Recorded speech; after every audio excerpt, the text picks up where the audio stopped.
price of freedom is death. We're coming to get our check. Black first, my brothers and sisters. Welcome to the Afro Elite YouTube channel. I am your host, Afro Elite. And before we get started with tonight's very, very special broadcast, because we have a very, very special guest, please make sure you guys hit that subscribe button. Also hit the notification bell. Leave a thumbs up and share this on your various social media platforms, because that helps the reach and growth of the channel. Now we have made a tremendous milestone within this channel. Okay, this channel has officially reached over 5,000 subscribers. 5,000 subscribers, and we're not even 3 whole months into the year, and we've already reached 5,000 subscribers. So you already can just imagine the type of progress that we're going to have made by the end of the year. We're going to have a lot of subscribers, a lot of work done, a lot of great content. So please make sure, if you haven't done so, subscribe. Recommend this to a friend or family. Make sure they subscribe. You know what I'm saying? So we can get this channel as big as possible, because we need the reason why this channel needs to get big is because we have important people such as Dr. Short, and we need channels to amplify his voice. Some Cyberdon says, congratulations. Thank you very much. I appreciate that, brother. I appreciate everybody who's said congratulations on Twitter, Instagram, YouTube, all of that.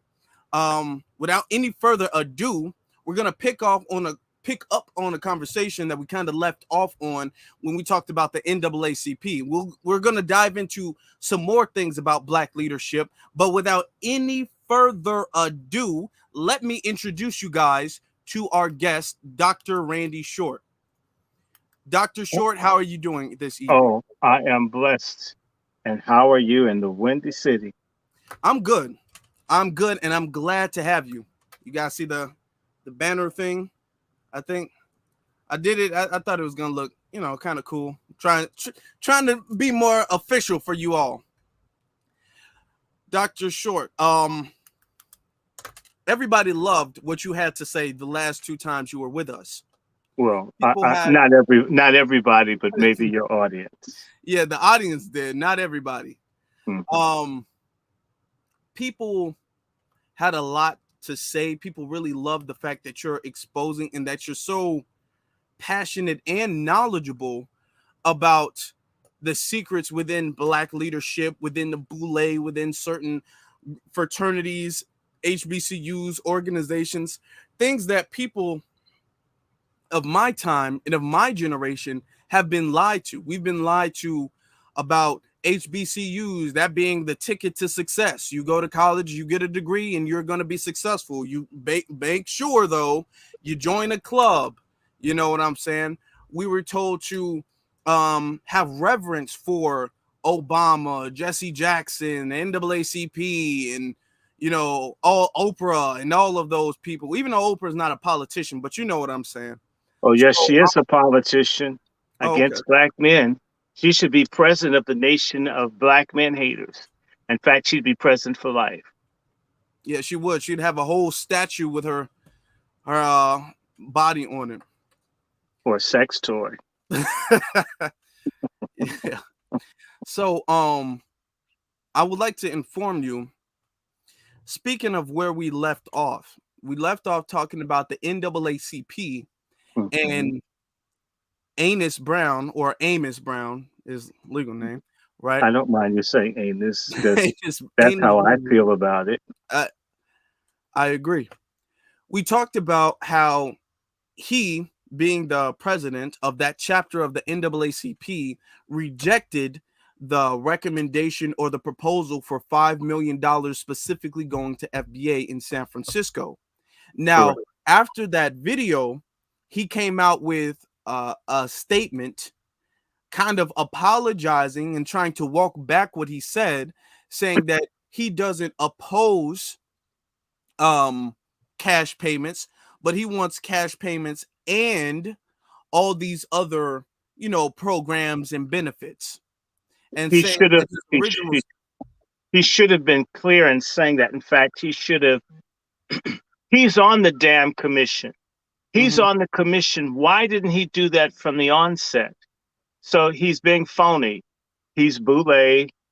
He supports every other group of people other than Black people, LGBTQ, illegals, this, that, the other. And he wouldn't dare put his mouth on something if Jews were about to get cash payments. If it were $100 million apiece, he Mm, wouldn't dare open his pie hole. The man is a lying, what we call a nigger preacher. Tell him mm, I said it. I wrote him directly, as you know. Amos Brown, or Anus Brown, as I call him, is a lying nigger preacher from the silent generation that needs to retire, get the hell out of the way, and get the hell out of our lives. I mean, spend some time with his wife. I mean, his wife. I mean, I don't believe it. In fact, I'll tell you, what do they have on Amos Brown? You know, when I see this, people are compromised. And my question is there a hidden secret sex tape showing him doing something or with somebody that makes him do something literally suicidal like this? Do you realize had he been a Jewish man saying something against Jewish people getting paid, he'd be getting all kinds of death threats and everything and yeah. harassed. If he Yes, did it to indeed. Latinos, why? What possessed him to make a suicidal act like that that he didn't even need to? He could have kept his damn mouth shut. What do they have on him? And they put him on there in the first place. He was put on that panel to wreck it. And so he's backtracking because the whole NAACP has been exposed through one man, Anus Brown, has made Yes. the NAACP look like a bunch of porch monkey, lawn jockey, self-hating, backstabbing coons. And that's what they're worried about. It's the NAACP survives off of white corporate money, but they need to have the appearance of giving a damn about Black people. Like a lot of people, whether it's P. Diddy or Gazy or a range of people who couldn't care flying fuck about Black people. Yes, I said it like that. But you don't come too harsh on Blacks because you know what? Nobody quite knows when Black folks are going to get their act together. And if they get their act together, what will the price of retribution be for those who put us in this situation? So some people understand you can't go too far. That's why there's no sincerity in him. You saw me write that nigger directly. He will not write me back. He won't write anyone that wrote him back. He's Mm, never had to be accountable. We have a bunch of treasonous, selfish, backstabbing, rah-rah Black genocide type folks who masquerade as our leadership to other people. They have no street cred. There's nobody really for them in the neighborhood or the community. And they know as well as anybody else, if something were to happen, if he were to get carjacked tomorrow, I don't know. I mean, it would be hard for me to not want to get a V8. Hey, I agree. And I like the way you put that. And I'm glad that he actually, you got to kind of turn lemons into lemonade, So we're using this opportunity of him being exposed to kind of open up or start the conversation about the fact that the whole real entity, and I'm not saying And every that's single not a chapter. real good example. I would rather say you're trying to make piss into champagne because you can actually drink lemonade. You could really enjoy lemonade. You really can't enjoy piss No, in a champagne bottle. We need to start talking about how terrible this treasonous behavior of maybe 5% of Black folks who think helping people exterminate and erase us won't come to them. There's no nice way. There is the time for the people your age. The reason I'm talking to you, you did a very good piece on Instagram. It says it's so good. He's so great. He's young. Imagine where he'll be when he's 40 if people, I've called all my friends who got to get behind him and other young folks because we're at risk of being eliminated. completely as a people. And it's being done by people like Amos Brown. And any other community in the world, my friend, any other ethnic group of people, I want you to understand this. He would not even be walking around alive. No, I'm not calling for anything to be done to him or anyone like him. But I want people to understand the seriousness and the gravity that when you drag and you hurt your group collectively, you die. Honestly, there was a gentleman, I don't remember his name, but I can pull it up. He was an Italian-American politician who formed this Italian-American pride organization to basically try to say Italians weren't in the mafia and the Italians didn't do this and the Italians didn't do that. And he was drawing so much attention because people knew that a lot of Italians were. Do you know the Italians executed this man? They didn't want the negative attention on Italians as a group collectively. They killed him in a very public way. I absolutely don't want Black people hurting each other. But I do want people to gain the lesson vicariously. When you betray and you hurt your group and every other community, including if you betray the white community, the white American community, they are violent. They are not, they talk all that stuff. They will, let's just do this real fast. And I repeat this. In the American so-called revolution, which was really the Anglo-American War to preserve slavery, which brought about the creation of the American Republic. That's another discussion. You'll find more violence occurred in South Carolina than practically any other place in the colonies. You know why? The loyalists, the people that were loyal to King George and the people that were not loyal, literally had a white-on-white crime spree where folks were just killing people, burning people's houses down, raping people over who was going to be with the revolution and who was with King George. And in particular, in Orangeburg, South Carolina, where South Carolina State is, and a lot of people know about the Orangeburg Massacre that occurred February 9th, 1968, when I was just 3 years old, on my birthday. And that same Orangeburg, white American patriots executed 14 loyalists, people who were loyal to King George. They lined them up and mowed them down because they couldn't get on code. They didn't care. What most people don't know is when you weren't on code for the American Revolution, I burnt your store. I killed your cattle. I just hate you. I hate everything about you because you're not on code. This is how white people deal with people who aren't on code. It is not kind. I'll just say to you, my personal experience growing up in the first Black family in a white area, the few people white that even dealt with us had to fight all the time and sometimes got beaten up for just being nigger lovers. They got beat more than we did. Wow. The white we means hate Black people. We're willing to beat you harder than a Black to keep you from Blacks. In fact, the neighbors' two families out of all the families that were nice to us, basically the whites pronounced them dead. They just wouldn't speak to them. They ceased to exist.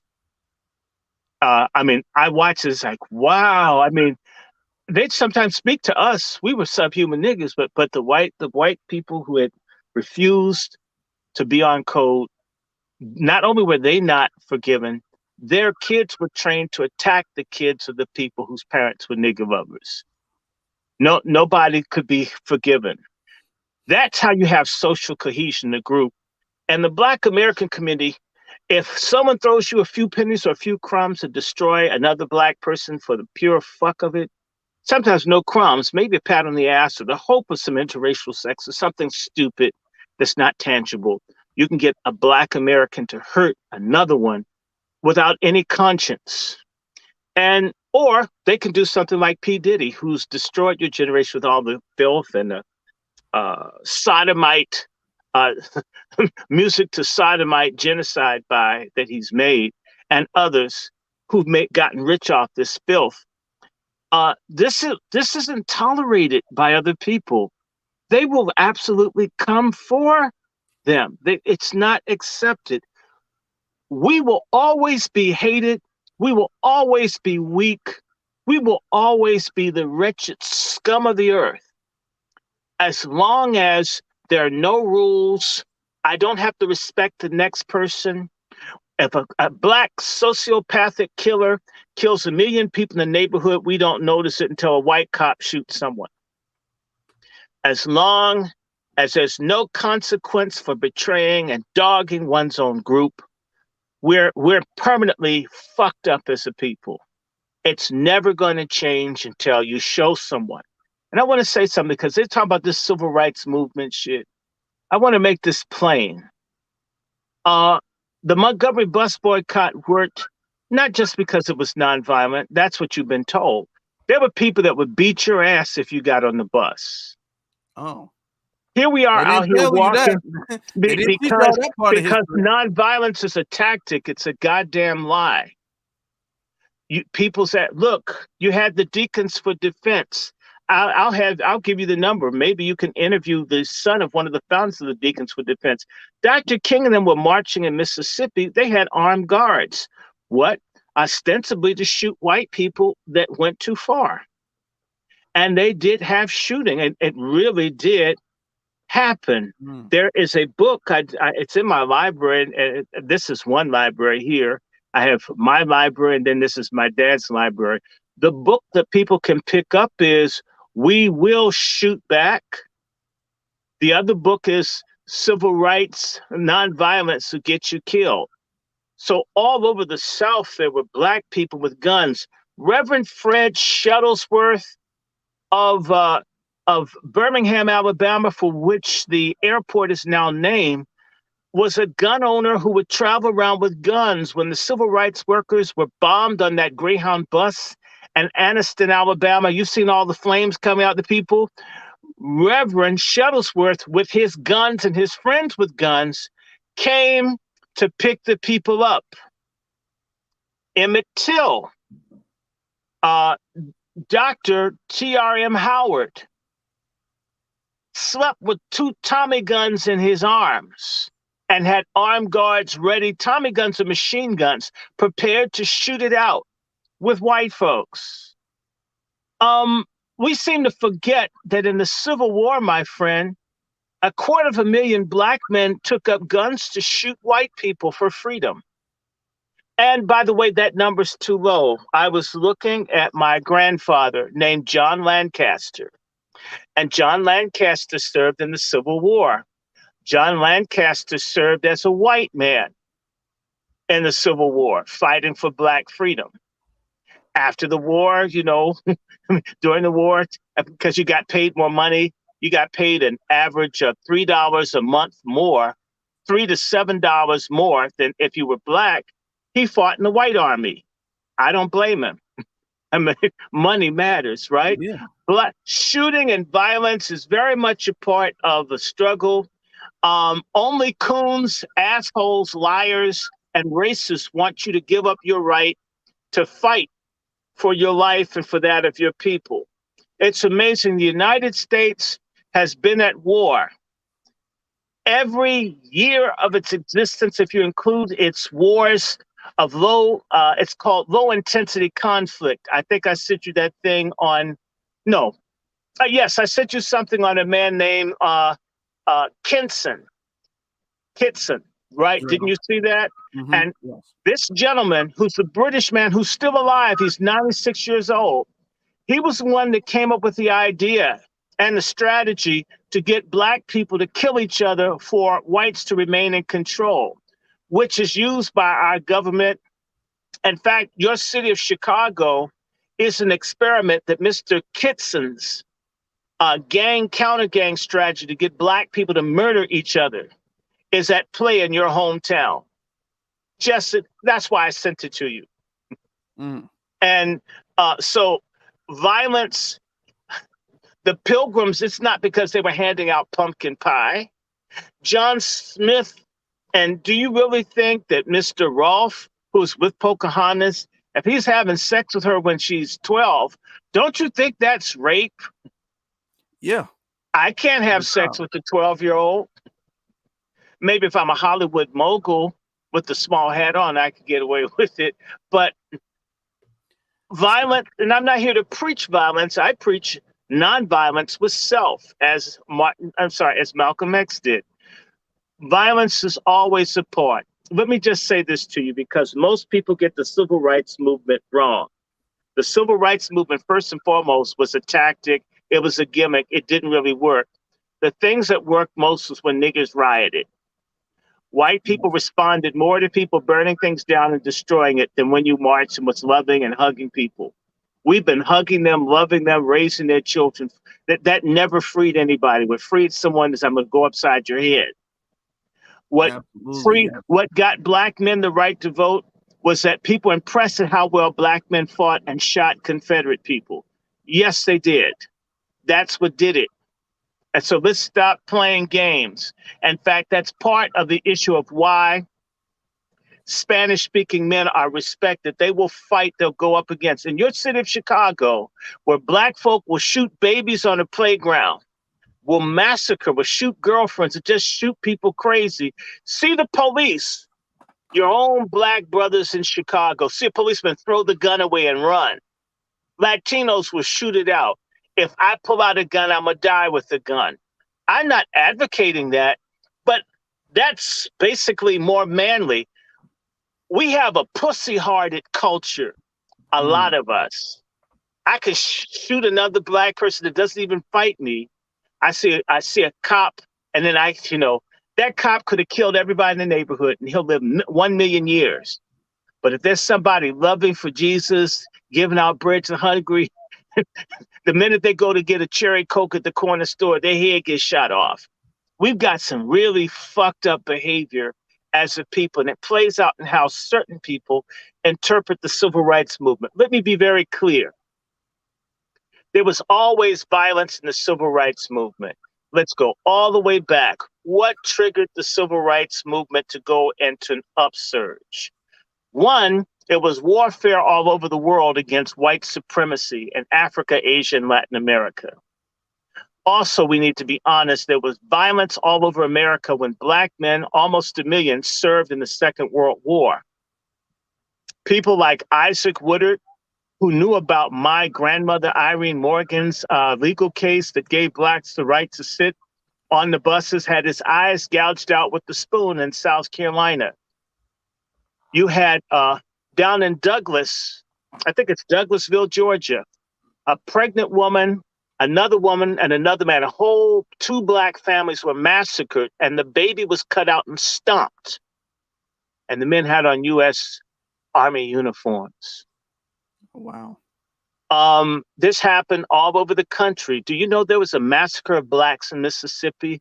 They're beginning, I forget the town, but the MPs massacred some black soldiers. Did you know that there was a race riot down in Mobile, Alabama in 1943, where black men were machine gunning downtown Mobile? It's hidden. There was all kinds of violence. There was riots in Detroit. There was a riot in Harlem during World War II. All this stuff that's just before. So think of it that way. And also remember, there was a riot in Columbia, Tennessee, where blacks are using machine guns, fighting whites in Columbia, Tennessee. Yes, they were. Yes, this happened. The reason, you have to understand, who was saying be nonviolent? The NAACP, same characters, who are saying don't fight, we can handle everything through the courts. Bullshit. It's not true. You know who told someone don't fight back, just get along? I love my parents, but my parents told me some dumbass shit. And if I were to cut my hair down, you could see knots on my head from having rocks hit me upside the head because I'm black. And the white kids I grew up with were taught it's good to hit niggas in the head with rocks. I mean, it's incredible. Do you know that you couldn't love them or beg them, stop, this is wrong? Their parents would laugh. You know what? I learned you had to pop them upside the head with rocks. You know what? I haven't been hit with a rock since I busted some windows and hit people with rocks back when I was a little kid. Okay, I would never want to I haven't thrown a rock at anybody since.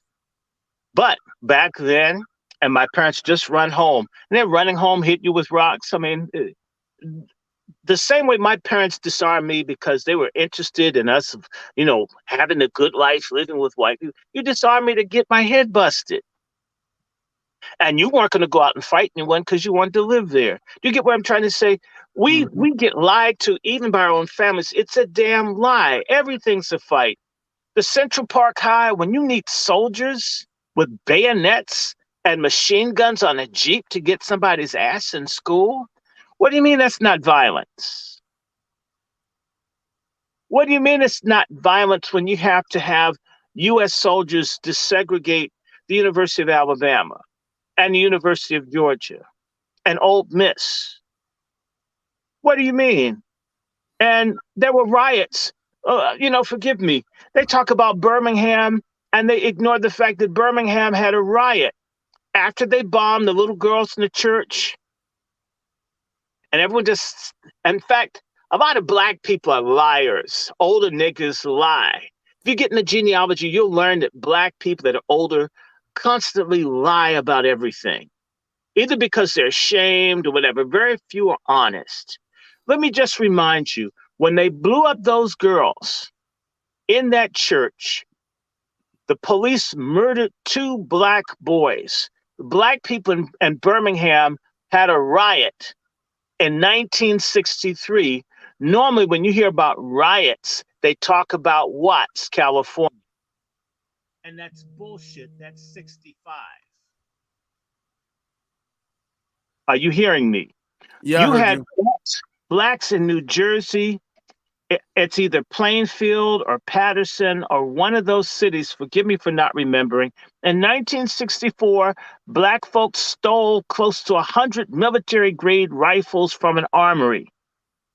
In 1964, there were riots in Rochester. In fact, the first riot in the 60s where blacks were beating up on white people happened here in Washington, D.C. after the All-Star game. And black youth went around kicking white people's asses here in D.C.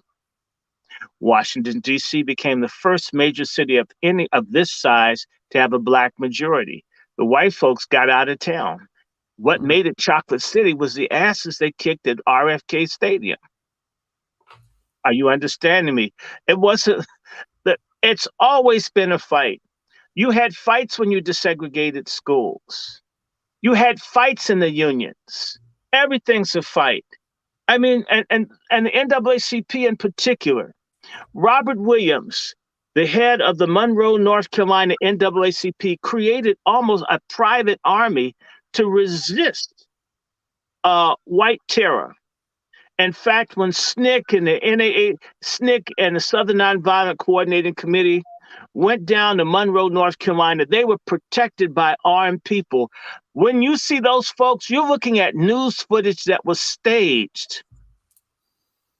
You don't know who among them had a gun. You know what's interesting? Who said don't have a gun to Dr. King was a faggot Bayard Rustin, who was a CIA asset. He's basically a CIA agent. That's the person that told Dr. King not to have a gun. And Dr. King says he's following Gandhi. Let me just say this. Gandhi was a racist that hated black people's guts. He was a pedophile. He was bisexual. He was into white supremacy. And Gandhi deliberately, 90 years ago this year, had a hunger fast to force India's equivalent of niggers, the untouchables, the pariah, the pachama, the backward caste, the scheduled caste, the untouchables. The Dalit is the new term. He went on a hunger fast. Gandhi, who they tell you Martin Luther King followed, Gandhi went on a hunger fast, and it was understood if Gandhi had starved himself to death, the upper class Hindus would have massacred the equivalent of blacks in India for demanding tangibles. It's a fucking lie that Martin Luther King is a Gandhian, and the biggest liars in this world right now are the members of the King family who are running after Gandhi, who fought in Africa helping kill black people. I mean, it's just amazing, the lies, and Mrs. King is a fraud. All of them are fraud to make it seem, because what happened when Gandhi died? Anywhere from 500,000 to 3 million people were killed. Gandhi was not nonviolent. Hinduism is not nonviolent. If you sit down, I challenge anybody. India has a lot of what you call communal violence. Every year, you have hundreds of riots, rapes, murders. There's a book, I think it's called 1,000 Lynchings. Do you know that India has way more lynchings of people that would be the equivalent of blacks than what we've had?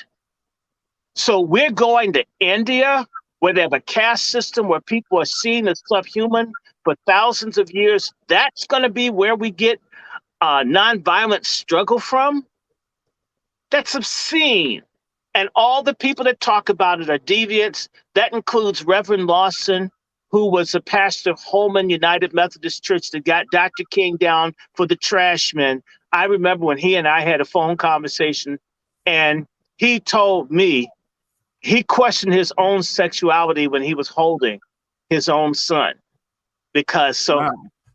oh yes. And he was all these people into this kinky spiritualism. They're often a bunch of freaks.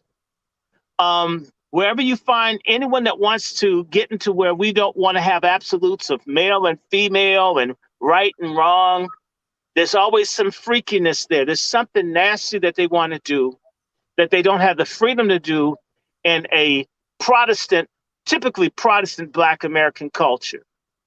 So violence, please, let's not do that. Everything is violent.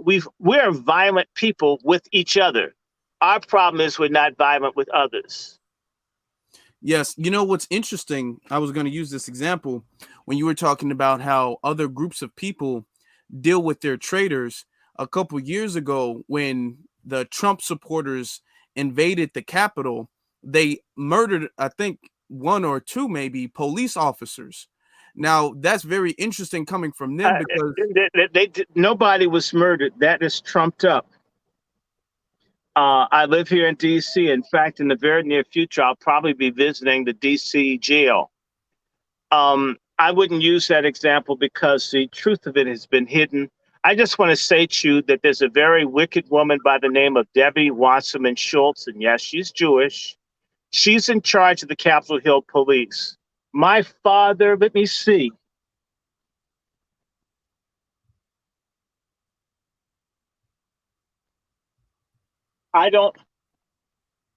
This is my dad's Metropolitan Police chaplain hat, and I've got a fire hat, and there's a Capitol Hill. My dad was chaplain for the Capitol Hill Police. So please, let's not do this. The Capitol Hill Police are notorious for their racism. They're notorious for being anti-Black. Mm-hmm. They're notorious for recruiting people. You know how you have Southern Illinois, like Belleville outside of East St. Louis, where Black folks, sundown towns in Southern Illinois, Cairo outside of Cairo, Illinois, and outside of Peoria. Am I right? Mm-hmm. Yeah. Okay, well, we have the equivalent here. It's called Eastern Shore, Maryland. Eastern Shore, Maryland is like the Mississippi Delta over here. And they recruit people from areas of the country that are known to hate Black people to work for the Capitol Hill Police. So before you get worked up over the Capitol Hill Police, no, most of those folks, hold on, just the Capitol Hill Police on average are super anti-Black. So if they encounter a problem, I think if any problem they incurred, it's that, they weren't on code. The staffing for the Capitol, I noted, and they took my YouTube channel away. I was filming, showing people that there were too few police for any size protest. I was saying this at 10 in the morning. And I was calling it, my quote, a thin screw line. Where is everybody? It was a setup. And from the top down, meaning that they wanted this stuff to happen. One of the main people that coordinated that protest was an FBI asset who's recently agreed to testify for the January 6th thing. All that news is going to unravel. forgive me, don't use that example. I was there on January 6th. The police were kicking a lot of people's asses, beating folk. They were rough on people. You didn't see that. I did. I got tear gassed, and I wasn't even trying to go into any place. So, and the Capitol Hill police, the black ones there are coons, a lot of them. In fact, did you hear about the Capitol Hill policeman that committed suicide and was wanting to kill people because of how badly they're treated? Did you know that the Capitol Hill police have 5 or 6 class action suits because of racial discrimination against black members? So the Capitol Hill police, I couldn't care a damn about problems that they have. It's not an example that's good. We can come up with another group of white folks to get on code, just not the Capitol Hill police. I live here in DC.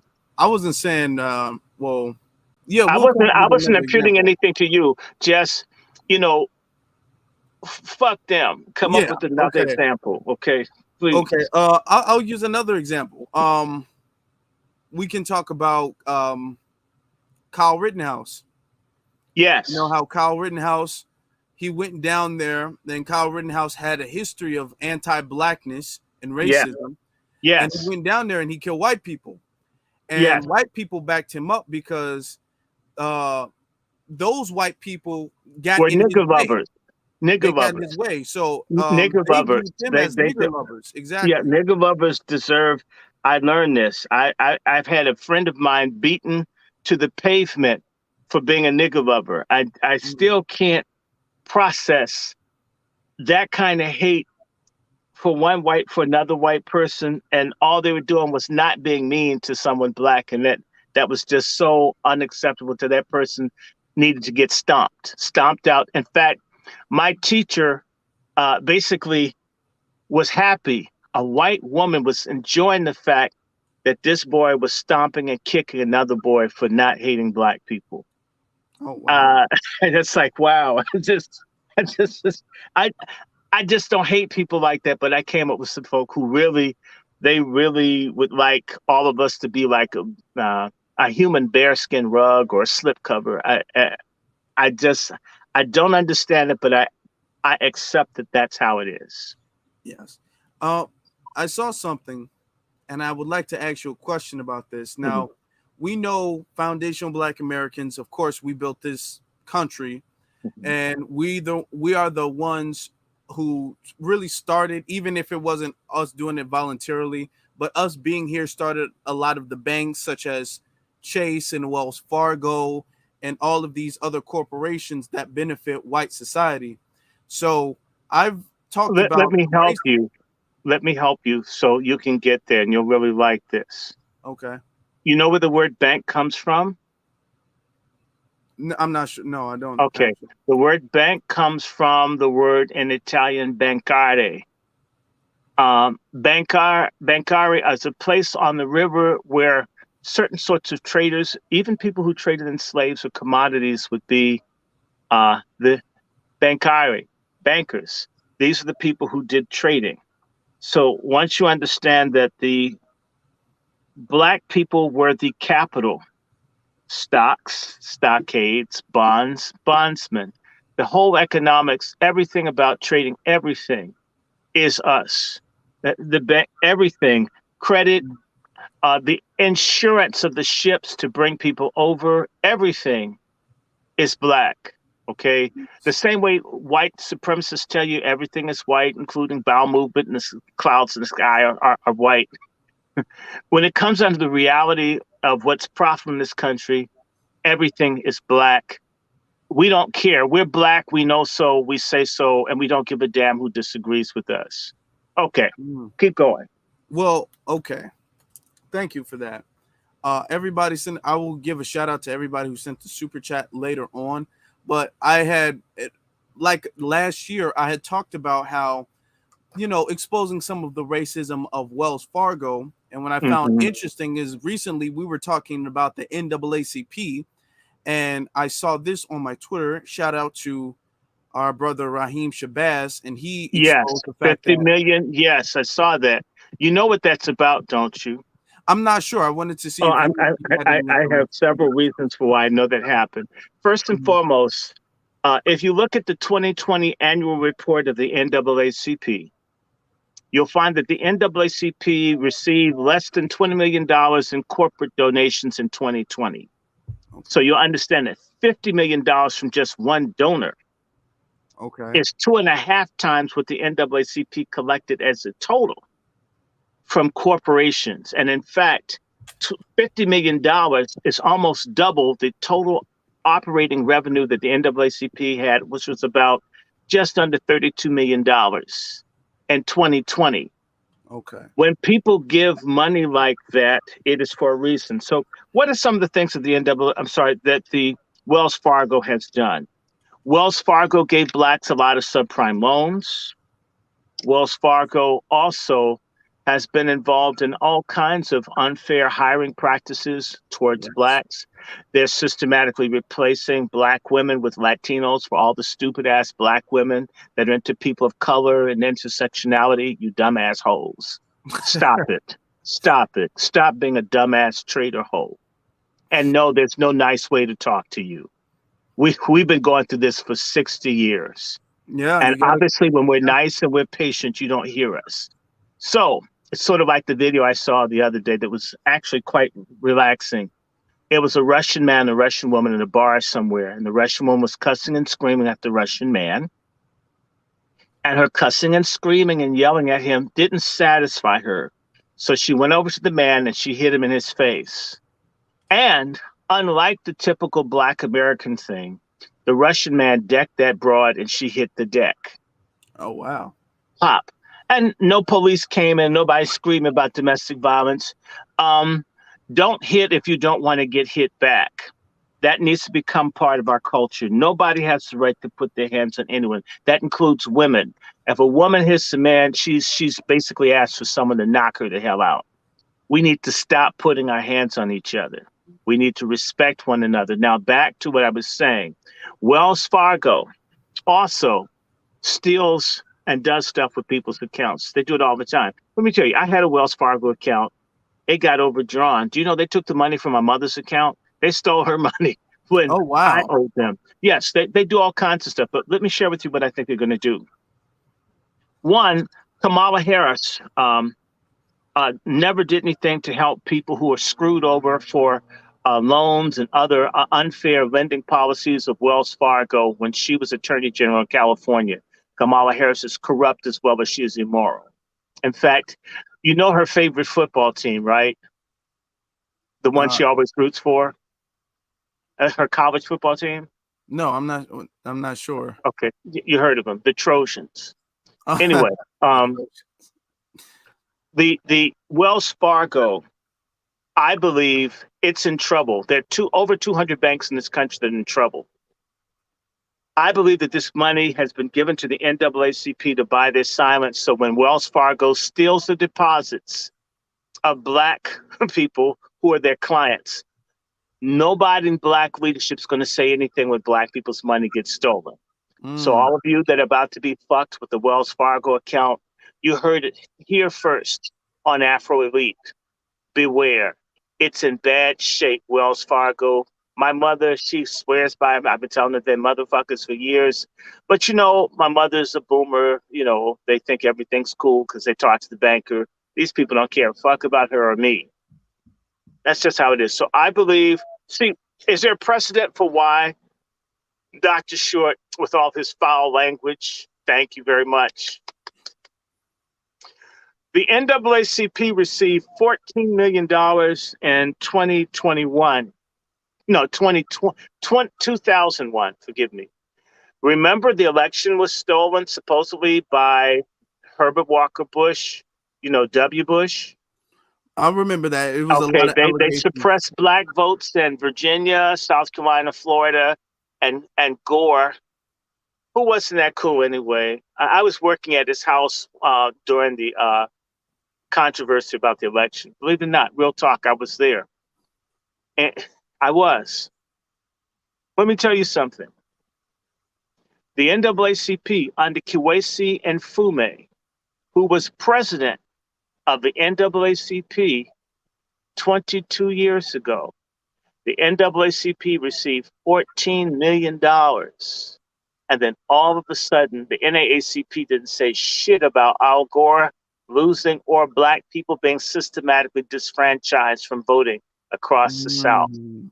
Will Oh, those wow. niggas in the NAACP sell you the fuck out for chump change? Yes, they have and they will. Don't you know that the national board of the NAACP, I heard about 13 years ago that, and no one would talk. This is to show you how dirty it is. Someone gave like $1 million to the NAACP to do something for black people that were low income. And someone on the board stole $1 million cash money. Same fuckers against you getting reparations. Steal money given to them in your name. And nobody talks about it. They're a filthy lot. They're dirty. They're chinchy. Practically all of them. All of them are shit. And I said it, I don't care. They have to prove to us otherwise by really doing something. Not for their frat brothers and sorors or the people in the same lodge or our Eastern Star or whatever. When they do something for the black grassroots, I'll stop talking about those ratchet, janky, filthy motherfuckers. Until then, I'm going to keep saying that they're liars, chiselers, worthy of being mass incarcerated. So I believe that this $50 million was a bribe. I believe that the $50 million is also in line to get the NAACP to step up on its its agenda. I don't know if you guys are aware, but there's a group, a cabal of billionaires that are for pedophilia and transgenderism and these kinds of things, and they're giving money to organizations, often black, to get people to support things like pedophilia, transgenderism, and euthanasia. And so I know that there's a movement, there's a group called Compassion to Care that gives money to black pastors to get them to propagate the idea of black people having assisted suicide instead of suffering or whatever. This is the kind of thing that's happening. It's the same way that a lot of nigger preachers are part of the clergy crisis response teams. They are monitoring and spying on black folks who've gone to jail. Basically, there's a segment of black people who've been bought to help destroy the rest of us.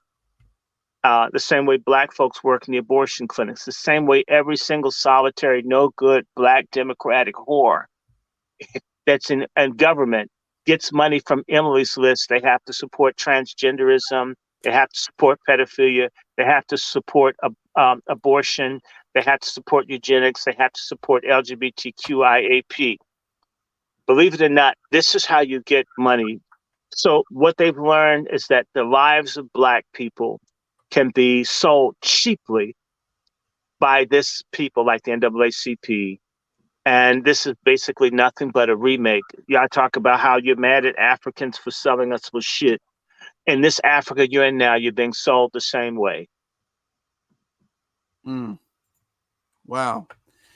I'm glad. First off, I want to thank you for being here with us. Shout out to everybody in the room. We got a lot of people in the room. Thank you very much. We are here with Dr. Randy Short.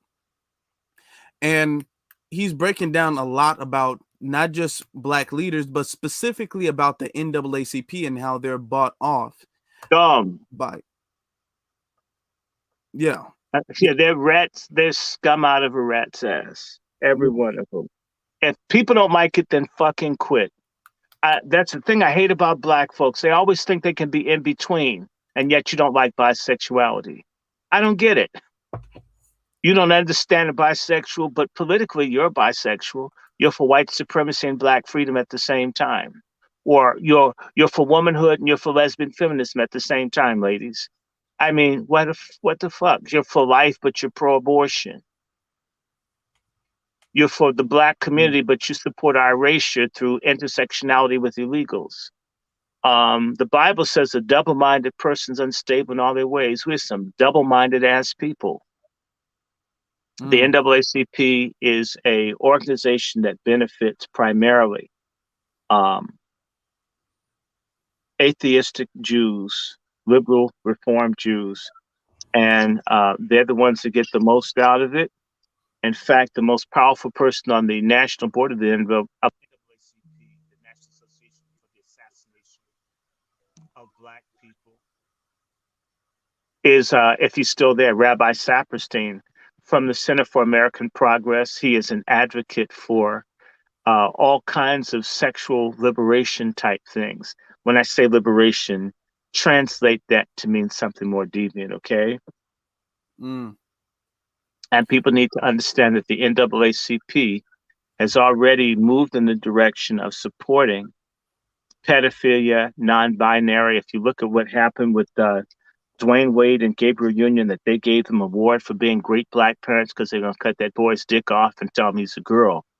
And Brittany Grinder with those Great Depression titties that she had, a little drug using ass. That's nobody that deserves an award for anything except for looking like a dude. Yeah. A lot of people wanted to ask you that, and I'm glad that you brought that up about Gabriel and Dwayne Wade and the situation that they got in I the hope award. he didn't boink his own son.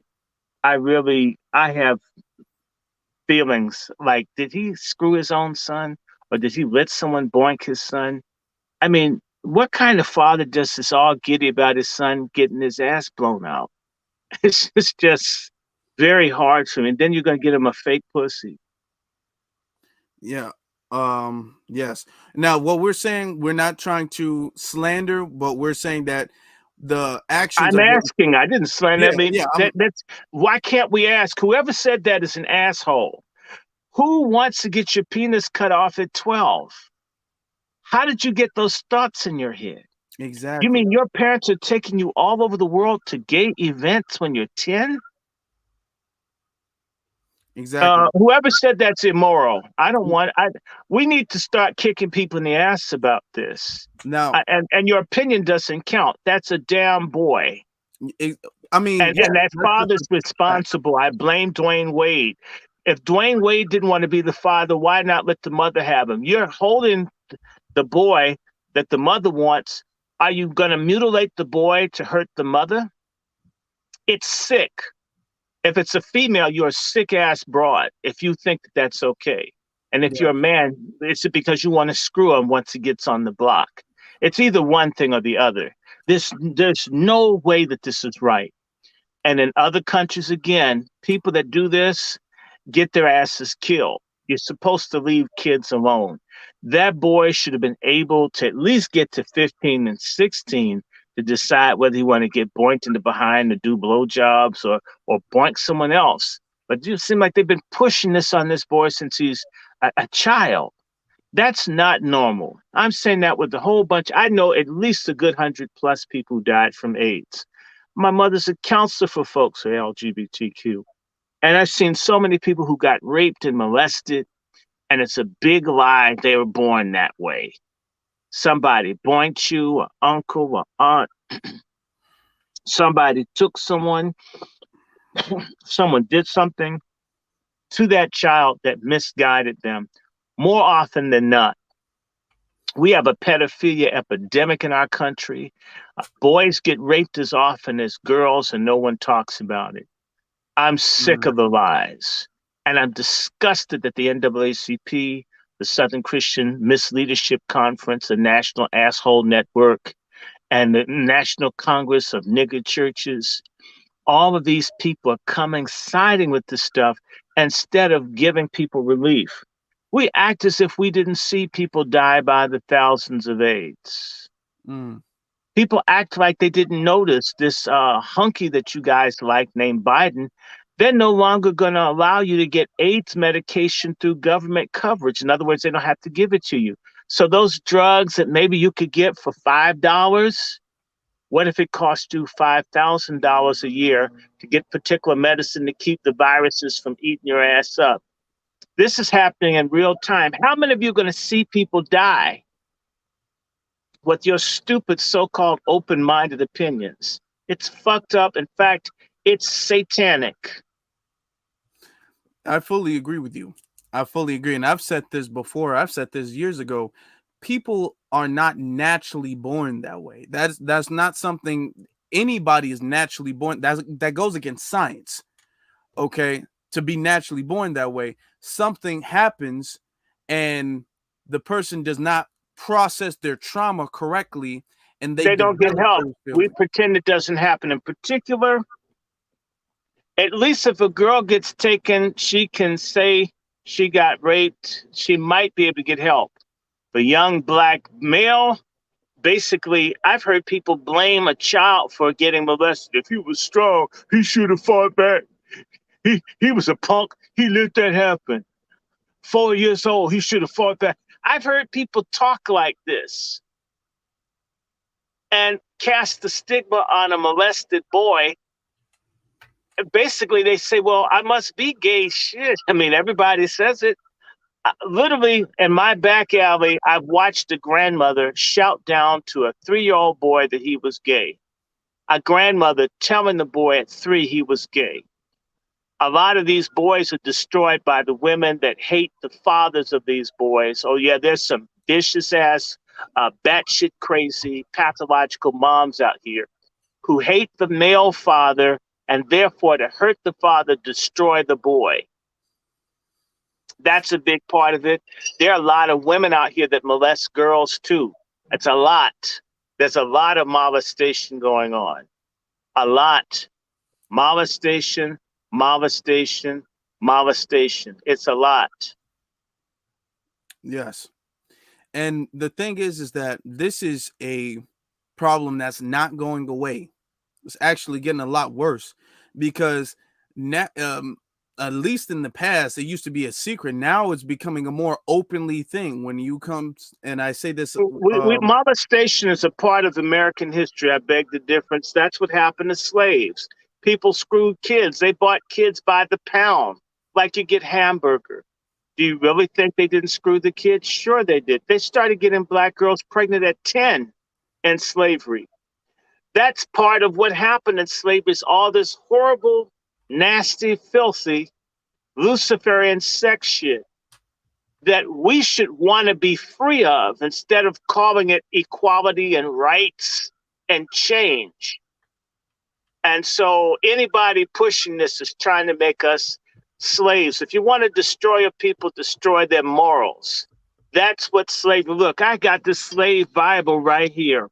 I think I sent you. This is a book I bought. Y'all can buy a copy of it. It's on Amazon. This is the fake white supremacist make a nigga slave Bible. You know what's interesting? And the slave Bible that these white masters would read, they don't have the story of Sodom and Gomorrah. That's not in the slave Bible. What does that tell you? It tells you that LGBTQ was part of the slave holding system. mm, I don't care a goddamn about fake ass niggas who get all up in their sexuality. If your sexuality comes before your people, you're a traitor too. Sick and tired of people. They got a white lover. You got it up there in Chicago, all that Black Lives Matter bullshit. yeah, Somebody's sucking on or getting white pubic hair between their teeth when they're a woman, and white white woman's coochie hair between their teeth, and she feels like she's equal. We've been fucked by white people since we've been here. If fucking white people freed anyone, we should be the freest people in the world. We should be in the 1%. So I mean, yeah. get the fuck out of, get off of this thing, go away. Take your sorry liar ass somewhere else, or catch some disease or something with your interracial friends. But for those blacks who want to be free, we got to be honest about this. What did slavery do? It attacked the family. It attacked manhood. It attacked womanhood. It attacked childhood. And anybody that's not for family, manhood, real womanhood. I'm not talking about where you get your teeth knocked out and rings in your nose and you you look like a graffiti bridge and shit. That ain't womanhood. Where folk look silly like that. It's time for us. You call yourself a queen and you look like the Joker.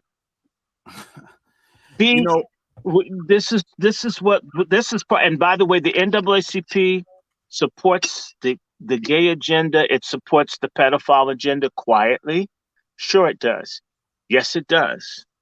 And because they support the Gay Equality Act, I think I mentioned that to you. That's HR 5. It's in the House, which would give pedophilia federal protection. So if you caught someone boinking your little boy in the ass and you kicked their ass, you would go to jail like you are a racial terrorist. This is the kind of thing that your congressman, if he's Danny Thomas, or if he was that sorry nigga who got Fred Hampton killed, what's his name? Bobby Rush, or that woman Underwood that looks like a hairbrush standing upright. All of those sorry ass black members of Congress supported giving government protection to people who commit violent sexual crimes and everything else. The law is called the Equality Act. Every single solitary black in Congress voted for it or sponsored it. The only one that didn't vote, I think, for it, although they sponsored, was liar ass Clanburn down in South Carolina. Can I ask you a question? There was a video that went viral, I think a couple years ago, where a black mother and her daughter were at I think a beauty salon, an Asian beauty salon or something, and a white man walked in the women's section completely naked and with, full male body and everything. And they couldn't, she was all like, you have to get him out of here. Why are you guys allowing him to do this? And he said he was a transgender and he identified as a woman. Right. So because he identified as a woman, he can go into the women's section of the spa where the women weren't dressed. If we wanted this shit to stop tomorrow, all we'd have to do is start going in places and identifying as white. See how quick this shit stops. Yeah. They don't allow you to do that. They don't allow but you're going to see you're going to see a white man who identifies as a black woman. In fact, you're going to have a white man with a dick run for Miss Black America, and I bet you could get some niggas to vote for him. Well, we need to make everybody feel welcome. Watch. You want to lose your money in a bet? I believe you. Of course, you better watch. In fact, I need to tell people, who was the person in Congress who suggested that pedophiles be given human rights protection? None other than a black congressman from Florida, Alcee Hastings, who died of cancer a year or two ago, thank the Lord. But he suggested that they be covered under hate crimes. So if you beat someone's ass messing with the kid, you're going to go to jail for 20 years. A black congressman suggested that. Dr. Short, we have a couple of people who are asking questions. Do you mind? Ask the questions. Bring them on. Okay. The first one comes from our sister, Darling Kiki. Shout out to you, Darling Kiki. She says, Dr. Short, how do you feel about Christianity? I'm a Christian. What do you mean? Well, that's if she's still in the room, maybe she can ask a little bit. Well, no, I'll just say this. We want to talk about leadership. I don't sit up and debate religion with people because you're going to believe what you want to believe. I'm a Christian. I'm happily so. And one thing I don't like is when people don't know what they're talking about. A lot of times people haven't studied anything. It's based on experience or feelings, or you went to a particular place. I found one thing: very few people truly study the history, their own history as Black people. They don't study the fraud of the white church. There's fraud in the Black church. But I will say this, and I'll stop there. I'm alive after 2 months of internal bleeding and pneumonia and a heart attack. No doctor who looks at my records understands why I didn't die last year. So I know for me, that's enough. God's real. When you have a valve in your heart leaking blood for 2 months, And when you have double pneumonia and you're given just a small chance to live with this, that, and the other, and you beat all the odds against all the experts, uh, you have to believe something helped me because it certainly wasn't the doctors. And the heart attack's real, the internal bleeding is real, the pneumonia is real. So, what, in fact, I'll tell anyone, I wasn't even insured. Somehow my insurance was renewed. So I don't really, I, I don't respect anybody's opinion that doesn't believe that there's a creator. In fact, racist white people and racists of all sorts, the ones that are into evolution is naturally anti-black because Charles Darwin and his cousin Francis Galton, who came up with eugenics, hated black people's guts. So the God haters and the people that don't believe in any God, the Nazis and all, they're the same folks that want to kill black people. So if you are anti the creator and the most high, you're on the side of the people that want to exterminate black people, no matter how smart or slick you think you are. Mm. History is on my side. The facts are on my side. And what you have, what's that? Alicia Keys bullshit. No one can get in the way of what I'm feeling. Well, enjoy your feelings. Hitler had those feelings. Stalin. So the great killers, the great murderers, the great racists all agreed there's no such thing as God. Why? They don't want to be accountable to anything. And our people, when we were resisting, when we did have stuff, there was always an understanding that there was a creator and that there's something greater than the people themselves that enabled them to stand up to these people who are determined to wipe us out. We're surrounded on all sides. And the best that some silly ass black people can come up with is let's not believe in spirituality, or let's get into voodoo with no book, no scripture, no track record of any kind of success, no schools, no universities, no hospitals, no real movements. And they can point to Haiti, but 200 years later, you had one victory, and then the shit's been downhill since. So, um, people can marinate in that kind of ignorance. It's not something that's interesting to me. I need to remind people it's Reverend Martin Luther King, it's Elder Frederick Douglass, it's missionary Harriet Tubman, it's Reverend Adam Clayton Powell, and I can go on and on and on. All the resistance, most of it, even what's his name, Afo Randolph, preacher's kid. When you start looking at the people that have given the most pushback to our oppression, have somehow, even Malcolm X is a preacher's kid. They always have this understanding that there is a God. Anybody black that would suggest that there's no God is in bad shape, and I would go worse. What's the basis of this FBA culture, whether people like it or not? It is the black Protestant tradition. You simply can't get around it. You can't wish it away. You can't pretend because people aren't practicing what they're supposed to. If I call myself a Buddhist and yet I hang out in the Catholic Church and only do Catholic stuff, I'm not a Buddhist. We're the only people that allow people who refuse to practice what Christianity is to be called Christian. And you know what? That same logic that allows something to be what it's not, it's the same logic that allows a man to walk around with a penis in a woman's locker room and say he's a woman. The people who reject absolutes are absolutely wrong about everything. I'm done with that. Now, okay. We have a few more questions. The next question I want to get into comes from Adrian99.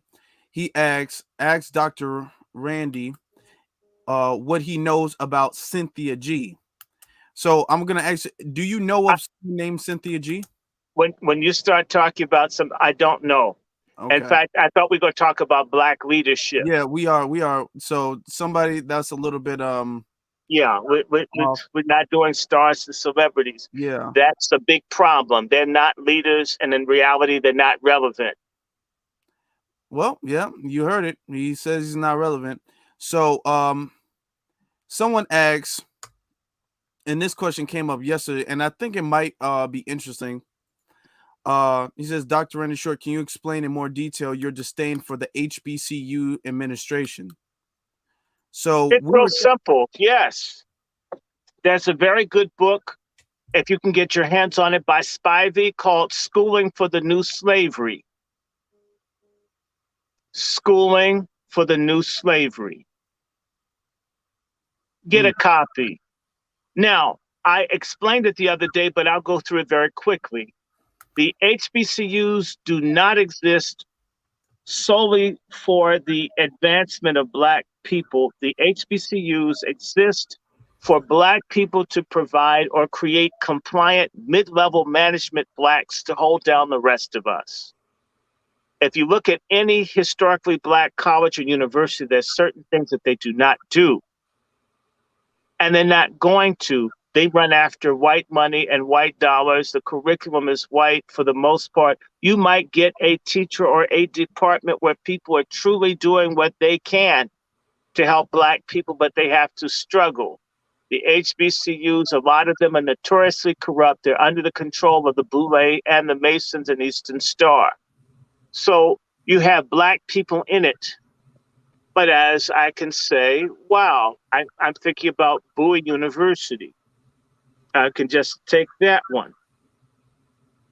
When you have an HBCU and your students have difficulty reading, or when I was at Lane College, the students had difficulty reading, did you know they didn't have remedial reading classes? They're taking the money from the students, but the students can't read.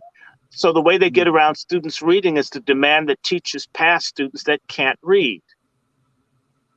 Do you know that the American Air Force Academy is probably the only university in the country that didn't have remedial classes?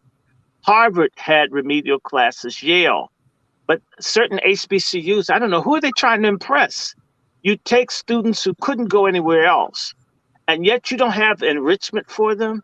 What you decide to do is tell the teachers you can't expect them to learn, and it's your fault, and pass them. So you'll get students like what was going on in Jackson, Tennessee when I taught at Lane, where Walmart did not want Lane students working for them. That's how inferior people perceive the product of a Black college. That's shameful. I'm not saying everybody at Lane was bad, but some of them were so ill-prepared. And the teachers weren't allowed to enforce or demand folks won't come to class. You had to pass them anyway. They'd fire you. In fact, the former president of Lane College gave a speech saying that if he found out that a teacher refused to offer a student an opportunity to pass, if they showed up on the last day of finals, if he found out that the teacher wouldn't give that student an opportunity to pass, he would fire them. Can you imagine if that person wants to be a doctor or a nurse or an electrician? Or, well, will they be any good if you have no standards? You know why? They didn't care about students. They wanted the fucking government loan money. And so these are degree mills. I'm not saying all, but too many. The administrations of the schools steal the money. They don't share the money. Black students graduate from HBCUs amongst the most heavily indebted in the country, Howard University being the worst, I believe. Which means these Black kids who come from poor families, they go to an HBCU to have a Black experience, and which they do, poverty. And yet a white kid from a rich family goes to Howard, gets a full ride because they're not Black. The Black kid who comes from a poor family goes into debt to have gone to Howard. How does that make sense? How is that just for the person that asked the question? It's not. The leadership, in fact, right now, there is a very wealthy white dude who's recruiting Black men and women to be college presidents to destroy the HBCUs. In fact, the current head of the Thurgood Marshall College Fund, that used to be called the United Negro College Fund, who was president of Delaware State University, spent so much of the university's money on his girlfriend until they didn't have financial aid for hundreds of students. Real talk. And by the way, someone who was impacted, whose child's financial aid got messed up because I think Dr. Williams is his name, was spending money on his girlfriends.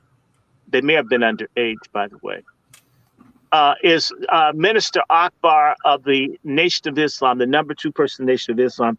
His kids didn't have money at Delaware State as this dude was spending money on pussy.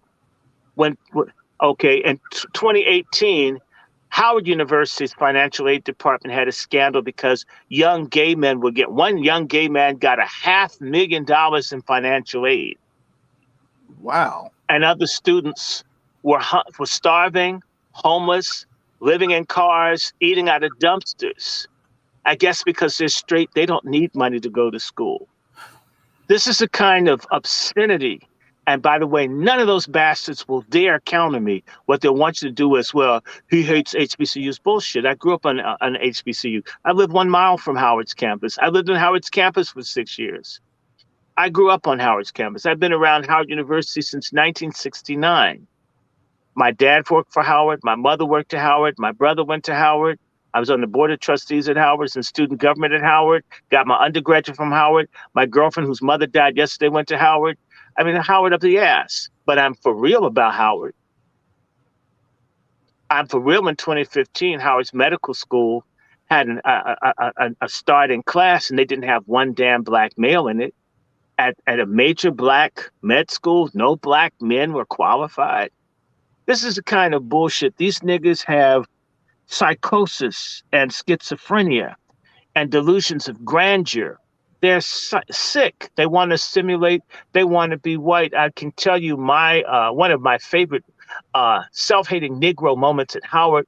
I used to be in the Howard University Chapel Choir, and one of the directors for the choir, Dr. Norris, I forget Norris's first name. He's a gay dude who used to wear big Little Richard pompadour, used to come to my house. This is real shit, y'all. I'm not talking about people. I'm talking about shit I actually know, people I know. I remember Dr. Norris got angry because he would say, I want you to sing more like white people. You guys have great voices, but you sound black. And I need you. And he was just saying how great whites sang and how whites just were so much better. And if we could just try. And I remember one time he came to Howard University's Rankin Chapel and he was angry. He asked us to sing and we were rehearsing and he started cussing. God damn it. Damn it. I keep hearing niggers. I'm hearing nigger voices. Why do I have to hear blacks? All these goddamn blacks. I want music. I don't want blacks. Damn it. Since you want to be niggas and you sing yourself, and he stormed out. So we did all of our own music because the choir director was tired of hearing black voices.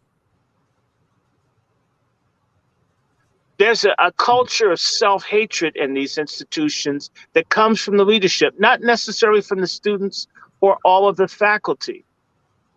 And these people are the ones that poison it.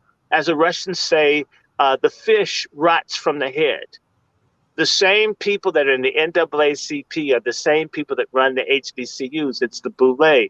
This scum, often AKAs, deltas, and Qs, and sometimes alphas and kappas. And it's all about them. It's not about us. Ask yourself, just take Howard again. Howard University has had a Africana or Black Studies department since 1969. Why is it that Princeton didn't have one in 1969, but you can get a PhD in Africana Studies or Black Studies at Princeton, but you can't even get a master's at Howard? Why? Why do I have to go somewhere else? Howard University's Africana Studies department is in the Founders Library, which houses the Moreland Spingarn Library, largely organized by my cousin, Dr. Battle, a major Black librarian. Go cousin. Shout out you have some of the greatest amount of Black materials in the world, and yet you have to go to a white school in Iowa to do Black history. Why don't they support that at Howard? How come Howard University doesn't have a major jazz or gospel? They have jazz, but they kind of look down on jazz. They prefer that you do classical, because white people do classical. what you'll find is a lot of these institutions totally after white supremacy. They just do. And they do. They teach people to kiss white ass. And what did administrations do for their militant students or their black students that really want to do things? They get rid of them. They destroy them. At Southern University, the college president had the National Guard of Louisiana massacre students on campus. Howard University in 1969, the president had the students who wanted to study Black history. You have people beaten. You had the cops come in, throw people out of windows. This isn't shit that I heard about. I was around. And it's the same mindset of people. I was on the board of trustees at Howard University. I should have been on for 2 years. They stole an election to keep me from fighting their coon asses. One of the biggest Black corporate people, his name is Parson. You can look him up. He used to be head of GE and some other things. The man told me to my face that Howard was too Black. And I asked him, how white would Howard have to be for him to be happy? I did a series of numbers, and when I got to 50%, he did like this. Howard needed to be more white for him to be happy. Oh, wow. Majority white. Yes. This is the kind of niggas that you have. I'm going to tell you something about Howard. Howard University has people in its board of trustees that are so chinchy, they won't even give the school $1. After years on the board, they'll be making money, getting shit from the school and not giving anything. These people don't believe in us. So the person asked the question, what the fuck aren't you getting? We're being betrayed by people that we think are successful, that care about us, and they don't. That gets back to the more you really learn about the truth, the more you think, damn, I hope there is a God, because we're in a fucked up position as a people. Can we, yes. And I would like to get to, so a lot of people have something. Now, this is also school related, actually. This comes from Joseph Colburn. Dr. Short, can you share your experience and opinion on Black Greek letter organization? It's real simple. Why are we calling ourselves Greek? That's one. And number two, the thing for me, there's too much to say, but I'll just narrow it to here. White people have Greek organizations, and those Greek organizations don't supersede their identity as white people. Yes. They are white first. The Black Greeks are Greek first, the same way Black folks are gay first, or Catholic first, or pedophiles first, or Republican first, or Democrat first. Okay? Or they allow their Muslim first, or their punk ass white Jesus freak Christian first. And they're Black because they can't be anything else, or if they're forced to be. That's one part. The other thing is that the Greeks all have pagan rituals. I'm a believer in Christ. I'm a Bible believer. You can only have one God for me. Each of those Greek organizations has a deity that they pray to. So it's paganistic at its core. And so you'll find that the Greek organizations, wherever they are, you have a lot of substance abuse, sexual bullshit, and fetishes. And in fact, you know, the AKAs was started by lesbians. That's real talk. Okay. Lucy Diggs Slow was a lesbian. She's a stud, straight up. She had two women, a light one and a dark one. I'm just saying, okay? She was a white woman? No, she's a Black one. I said she had a light woman, light skin. Okay. So she had a woman, look your color. She wanted like a French vanilla colored sister, and then a dusky one too. Okay. You know, certain Black people think your melanin count, you get a certain sort of sex and shit. You know, so sisters like light skinned dudes, well, they're nice, they're more smooth when they're doing. A dark skinned dude is rough. We have this really stupid shit in our head of how we look at each other just like the racists look at us. Sadly. Unfortunately, yeah, that's true. Colorism. In fact, the Greeks promote colorism. The Yes, AKAs that's do very it. true. The Kappas do it. There's colorism. There's all sorts of stuff. And so it's morally bankrupt, ethically bankrupt. And the only time that Black people have made progress in the last 60 years was when Black people quit the Greek letter organizations for the civil rights movement and Black power. Once Black people went back to the Greek organizations, we've been going backwards ever since about 1980. Thank you, Greeks. They're basically helping to destroy us. Everybody that's a Greek is a part of the problem. I don't care. And tell me about some good people that are Greeks. It's like telling me about good people in Nazi Germany or good people in Jim Jones's People's Temple. So what? You're good.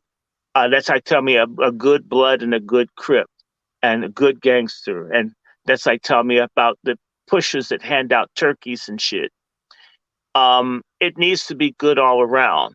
We Black folks need to stop splitting the difference with evil. Either you're for good or you're not for good. And one other thing I'll tell you about Greek letter organizations, wherever you have a lot of Greeks, wherever you have HBCUs, you can go check. You have high rates of STDs because these entities promote sexual promiscuity and debauchery. Real talk. Yes. I'm done with that. I'm done Okay. with that. Okay, we have some, because a lot of people are asking about some other things that are going on. I don't know if you don't mind. This is it's switching gears a little bit, but someone asks, Fish GR or 125 says, Dr. Shirt, what are your thoughts on the whole Trump going to prison situation? I don't know if you know about that.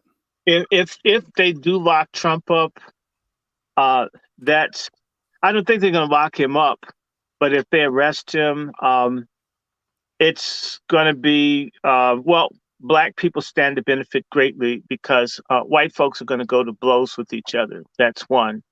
That so whenever white people fight each other, Black people benefit. So white unity is one of the biggest problems we have. We need less white unity. And that's the thing I love about Trump is that he did not unify white people. Trump is one of the great dividers of white people. We need to support him.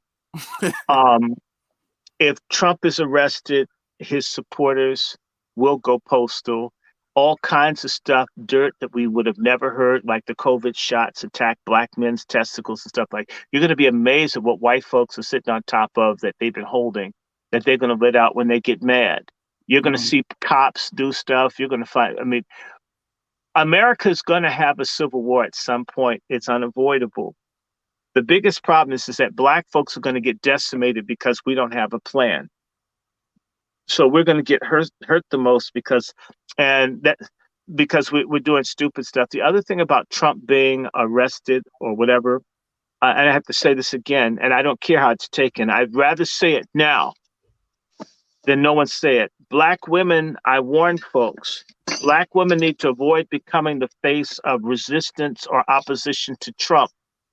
And this silly ass Incredible Hulk looking bitch that's the Attorney General up in New York. She does look like Lou Ferrigno from the original Incredible Hulk series.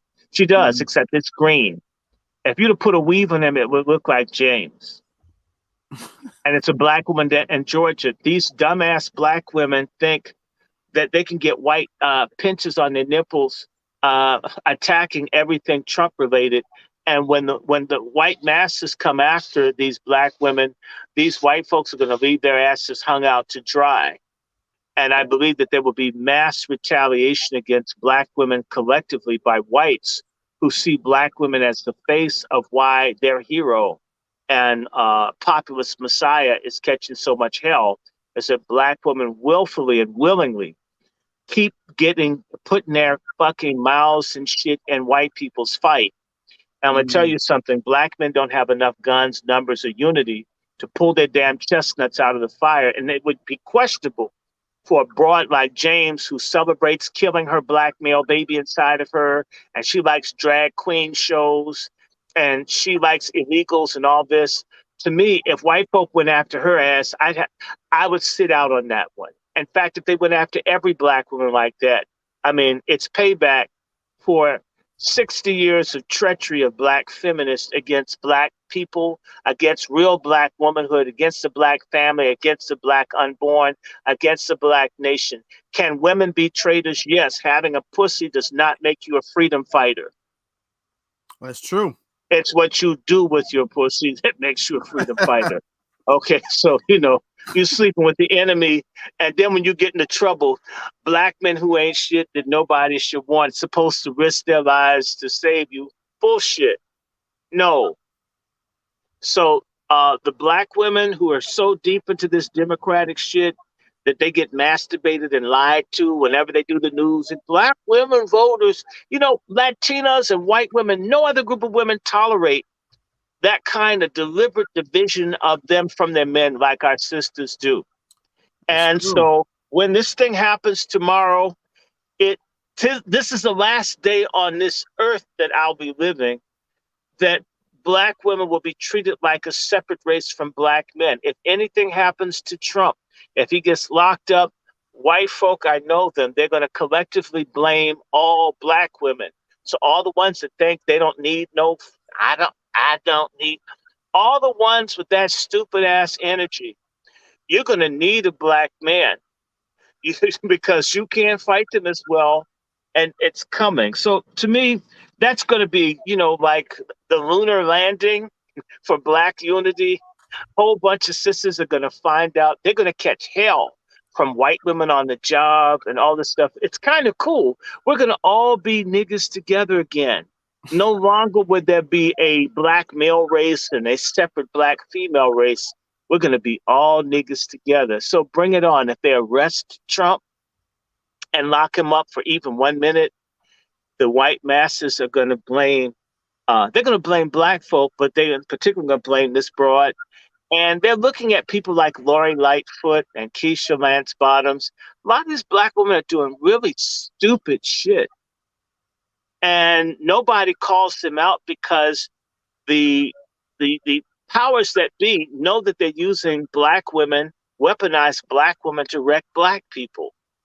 Same way they use coons. They use certain types of black male coons, but they've been particularly using over and over because, one, the average black man will do anything to get some pussy to the point where he doesn't like saying anything that will make one of these broads, who doesn't even like black men anyway, mad.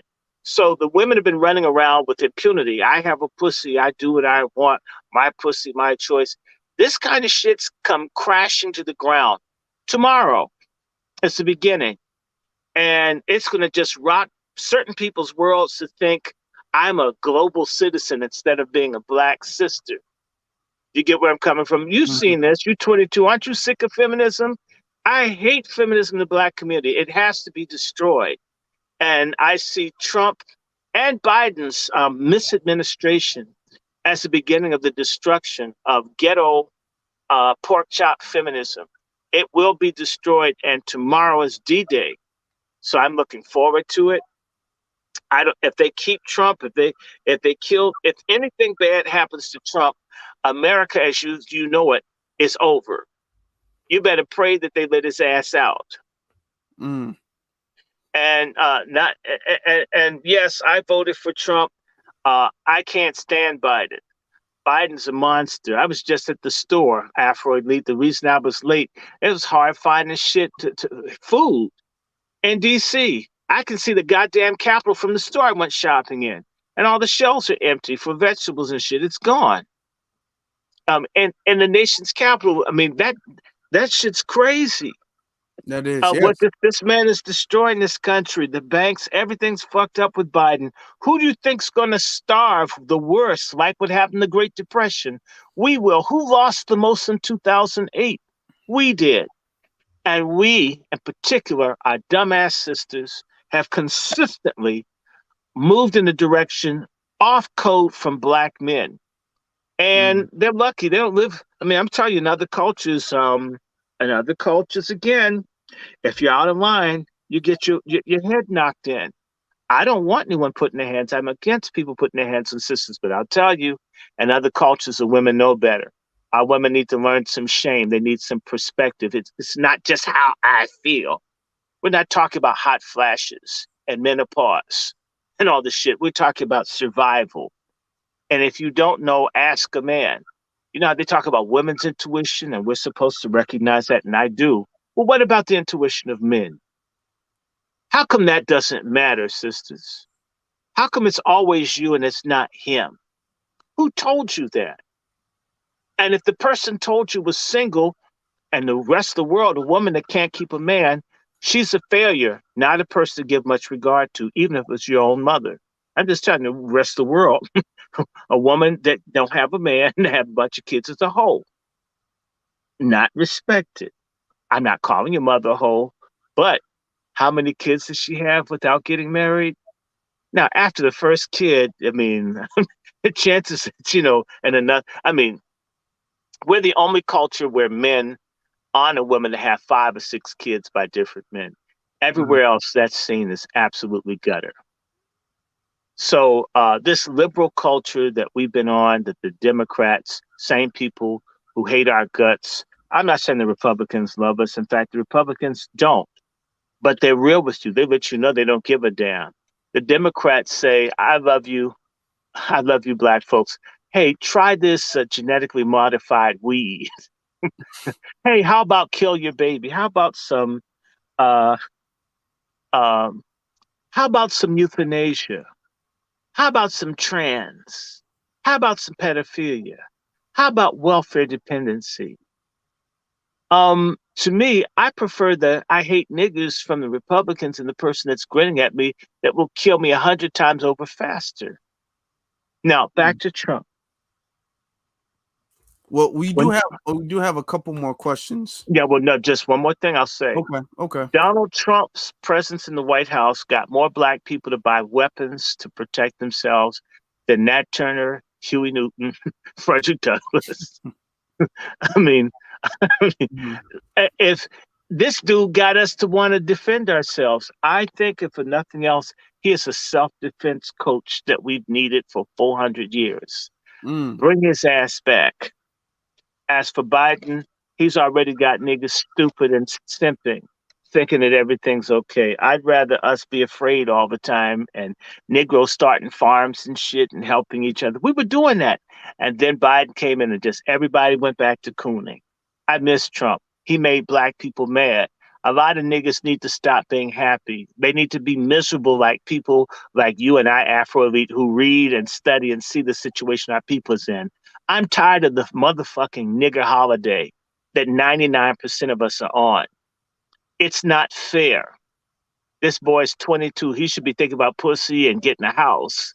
And our race is in such disarray until this dude is trying to start a revolution by himself. And he's young. I mean, it's that bad that people are prepared to give up their lives and their time to try to lift a bunch of us, and we have a huge mass of niggas that are probably not worth saving. I hate to say it like that, but goddamn, open your eyes. And if you don't, guess what? When hell comes, those who refuse to wake up, those who refuse to see, I always think about what happened 50 years ago when my cousins had a house fire and they couldn't be woke up and 3 of them burned to death. Interesting lesson for me. Sometimes you have to wake up. It's a life or death situation. So for those Negroes, a bunch of us who are trifling, user, get over ski, fence riding, sellouts, your days of being trifling are drawing nigh. Yes, absolutely.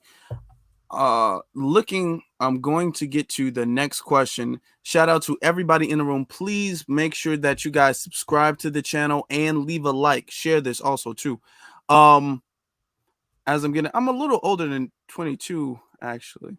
How old are you? I thought you were like 20. I'm 26 actually. Oh well, shit. That's damn. That's still young, man. Yeah, so yeah. Oh damn. Well, now I'm less impressed. Well, I take Yeah, back everything I said about him. No, this yeah, I'm an nigga's old old. man. Okay. I'm old, so I guess. But moving on to the next question. Um from Jay Bags asks Dr. Short about the term woke. So I don't know. Do you know about the term woke, Dr. Short? You know, Uh, I there's a problem. I know that people say woke down south, it means one thing, but the main person that was pushing this thing, the term woke that I can recall, was the you remember the movie Aliens? Yeah, I remember that. Yeah. Okay, there's a dude that looks like a cross between the monkey from the last Planet of the Apes movie and Aliens, DeRay McKesson. I think he's sleeping with one of the guys that owns Twitter. He was the main person pushing this word woke. I want to tell y'all that woke has a double connotation. Mm. In the LGBTQ circles, woke means your dick is standing up. And that's why a lot of them like being woke. And see, we think it's like conscious around blackness awareness. And these people are also saying, you got your thing standing up. That's one thing. We need to be very careful. When people attack the term woke, in reality, it means that they don't like black people. There's always something black to dislike. Mm-hmm. Um, Now, the problem is that woke, again, has been hijacked by Black Lives Matter and other people who these are queer blacks backed by uh, white presenting Jews and commies who are also into deviance. If you ever get into the bylaws of the Black Lives Matter, so it's a bait and switch. You think you're talking about freedom and opportunity, justice, and reparations, and in reality, black people are used as a Trojan horse to advance the gay agenda, the Marxist agenda. It has nothing to do with us. I need to tell this young brother that there's a term called revolutionary holocaust. In a nutshell, in Marxism and communism, revolutionary holocaust is a necessary death of at least 10% of the population to create the new revolutionary man or woman. And if you notice, they always say we're about 10% of the population, 12%, 13%, 14%. These Mm-hmm. people envision black people being decimated, being used as a cannon fodder, as the human shields, the stunt dummies, the crash dummies for the white liberal hedonistic Luciferian commie left Mm. under this woke. So understand that we're being played. And so often now, black is the new gay. And woke is basically a new way of saying rainbow, not for us, but for the people who've been given the resources as Black Lives Matter has. The people who are being funded in Chicago, you have Black Youth 100. I know you've heard of it. Yeah, I've It's heard of it. another Yes. group out of the University of Chicago that got $18 million from Hillary Clinton a few years ago. Were you aware of that? Not no. No. $18 million. So when they talk about all this woke stuff, these are people that belong to the Democratic Party or the Green Party or some kind of communist party. And they will use black people. The Communist Party back in 99 years ago at Comintern, which stands for the Communist International, they started looking at ways in which black people could be used as a revolutionary force to bring down the United States. This is where you get the idea that black people would get 5 states in the South: Georgia, Alabama, Mississippi, Louisiana, and maybe Arkansas would be, or Tennessee would be the black nation. They never really did much, but you'll find that the Communist Party has been running black people for offices, including president, for decades. But if you really get into the Communist Party does not want to serve black people's interests really. A very good book, but which we're going to be looking at, is this book, Rebellion or Revolution. Get your hands on it. You don't have to read the whole book. Principally, if you can read pages from 44 to 167, you'll get one of the greatest analysis of where black people are or were 50 plus years ago, and in a sense where we are today. Harold Cruz. Get your hands on that. Um, So woke basically means aware, socially conscious. We used to use the term conscious, but because that's so linked to black, You had what was called black consciousness. So you come up with something that takes the black off, and you come up, of course, it's being promoted heavily by a black man that sucks white dicks. Woke. So I prefer the term black awareness, black consciousness, Mm-hmm. right? That says what you mean. Woke can be used by anybody. A feminist can be woke to the fact that she prefers a strap on to a man. See, it doesn't say what it means. We should stay away from ambiguity the same way that that stud named Stacey Abrams said that she couldn't say black. We went from black awareness to black consciousness to woke, where we don't say who we mean. I hope they understand my point there. Yes. Next question. Yes. Thank you for that. Somebody saying And they by the way, already ordered it. Now, we talked there's a about this over the phone. Recently, I did a video about how Lori Lightfoot lost her re-election. Dykefoot. Lori Dykefoot. I'm sorry. She No, lost. don't be sorry. She's sorry. And her woman is sorry. That Larry Bird looking bitch she was with. This was the first, I think, loss for a mayor to be reelected in 40 years. And 40 years And in Chicago, that's correct. She blamed her loss on the fact that she is a black woman in America. Bullshit. And how her racism is the reason why she did not win her reelection. Her racism, her internalized racism against blacks on the south side and the west side of Chicago, and her disdain for white people who are on the liberal areas, Lakeshore Drive, the Loop. She let these people tear up downtown Chicago. She's a complete failure. Mm-hmm. First of all, I was there that day, so y'all know. She's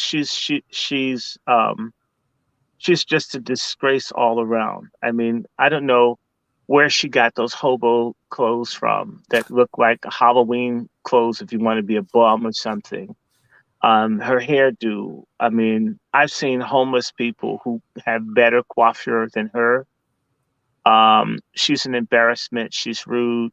She doesn't know how to talk to people. She's like a lot of women that would be better off. She's with the rich white bitch. She should have just stayed home. But she's too miserable to be at home, so she's got to go out and hurt people. There are a lot of women that have no business in public life. Quote me. I don't care how you ladies take it.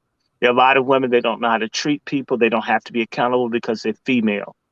And they're power mad, and they think being mean to people is how you get things done. That's how she's operated, as a little despotic, anti-male and anti-human broad. And it serves her right. In fact, her being kicked out of that position in Chicago is basically provides a ray of hope that black people can get tired of being managed by traitor sexuality politics type black studs in our major cities. They're destroying everywhere they go. Now you've got one in Los Angeles, Karen Bass, and you have one here in DC. Wherever these women go, black communities are destroyed. And they often have white lovers, or they're sexually ambiguous. And whereas if a man is gay or a black man, he's going to catch hell if he's with the white dude. She's basically been given a pass because we treat lesbianism as if the lesbians are superheroes in our community because, one, we don't have a standard for women in our community. And women don't have a standard for themselves, unfortunately. And that's terrible. I grew up saying black women as being the exemplar of elegance, grace, and regality. And right now, they're in that little Kotex box in the women's restroom that hasn't been changed in a long time. I hope nothing's dripping out of it. She's nasty. She was unprofessional. She helped the illegals murder black people. She put that queer cop that hated black people's guts to terrorize the black community. She covered up the Laquan McDonald massacre. She's done all kinds of brutal things. She's dirty. She's vile. She's not even from Chicago. She's scum. And she had no business being there. In fact, for all of you dumbass Negroes out there, she is a protege of Barack Obama and moist Rahm Emanuel, who has a man on the side. I remember meeting Rahm Emanuel, who I believe is Rahm Emanuel's lover, at the National Building Museum. Remember the Brady Bunch, Greg Brady? Rahm Emanuel was with, it seemed like on a date with this dude that looked like Greg Brady. His pants were so tight he could barely walk in them. I'm just telling you. Are you there with us? It kind of the I think the Wi-Fi was messing up, but can you repeat that? What did you last hear me say? You said the Brady Bunch, and then the Wi-Fi started. Oh yes, I said that Rahm Emanuel's boyfriend looked like Greg Brady from the Brady Bunch. I met him, and his pants were so tight he could barely walk in them. And Rahm Emanuel was staring down at this boy's groin, like if he had had like a laser beam, his thing would have fell out from the fire on the fabric. Rahm Emanuel's a deviant, and they picked Lori Dykefoot, and that was to punish black people. Barack Obama's completely behind her. This is Barack Obama, Oprah, and other people pushing this filth on us. And yes, I speak very harshly to our sisters. It's because I'm angry that black women need to be in the forefront of purging from their ranks pork chop feminists who stab us in the back. Yes. Sisters need to come to the fore. I should be able to go after the no good brothers, but you notice it seems as if the ladies, the same way they're derelict at being moms, they're derelict at holding women accountable when they're professional ladies. We can't. Every sister out here is not a strong black woman. A lot of them are embarrassments. A lot of them are just vile people who should really like stay away from people. I also want to point this other book that's very useful. Uh, it's by, you can get this is from Harvard University Library. I got this, look at it. I got this for like $1, hardback. Negro Thought in America. See if you can get it. Uh, and it talks about self-help. You need to know what the people are talking about in terms of our empowerment, what was necessary. By the way, the NAACP is not a part of it. Okay, well, maybe Du Bois, they give Du Bois too much credit. If I hung out with pedophiles, you'd be looking at me cross-eyed. Well, Du Bois hung out with white folks who didn't want black people to have tangibles. So what does that say about him? And the only reason that he stopped being around them is that they fired him and ran him off. Then they brought him back. I mean, he came back. Would you come back to a broad that gave you like chlamydia? Hell no.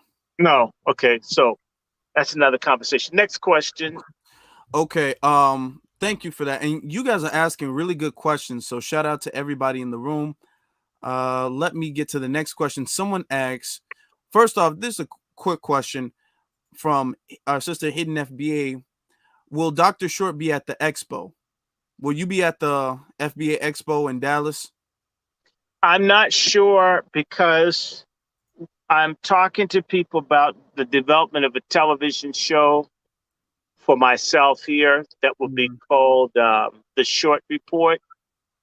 And it's moving slowly because my main backer is taking care of an ailing mother. And so my concept of how my time's going to be isn't certain. So I don't want to make a commitment and then we have to start taping. Okay. So right now I'm not certain. And I'll say this, and I'm not trying to be sassy. I'm certain that people would love to see me, but at this point, if folks want me to come, I should do something other than be a fly on the wall. So I think I may have something to say. Maybe I can be on a panel. If not, do you follow what I'm saying? I think I have something to offer. I think Okay. to just go, it's like being a groupie. I don't run after anyone like that. I don't ask anyone to follow me like that. I think it's a great thing for this gathering to happen. I support everything that Tariq and others are doing. However, I have things I have to do myself. And I think that once one, like what you're doing, I love your platform, brother Afro Elite. A lot of times, if you get into the process of being a person that is a follower, people forget that you have the capacity to lead. Real talk. Yeah. So I need, and I need to tell everyone, I want your prayers.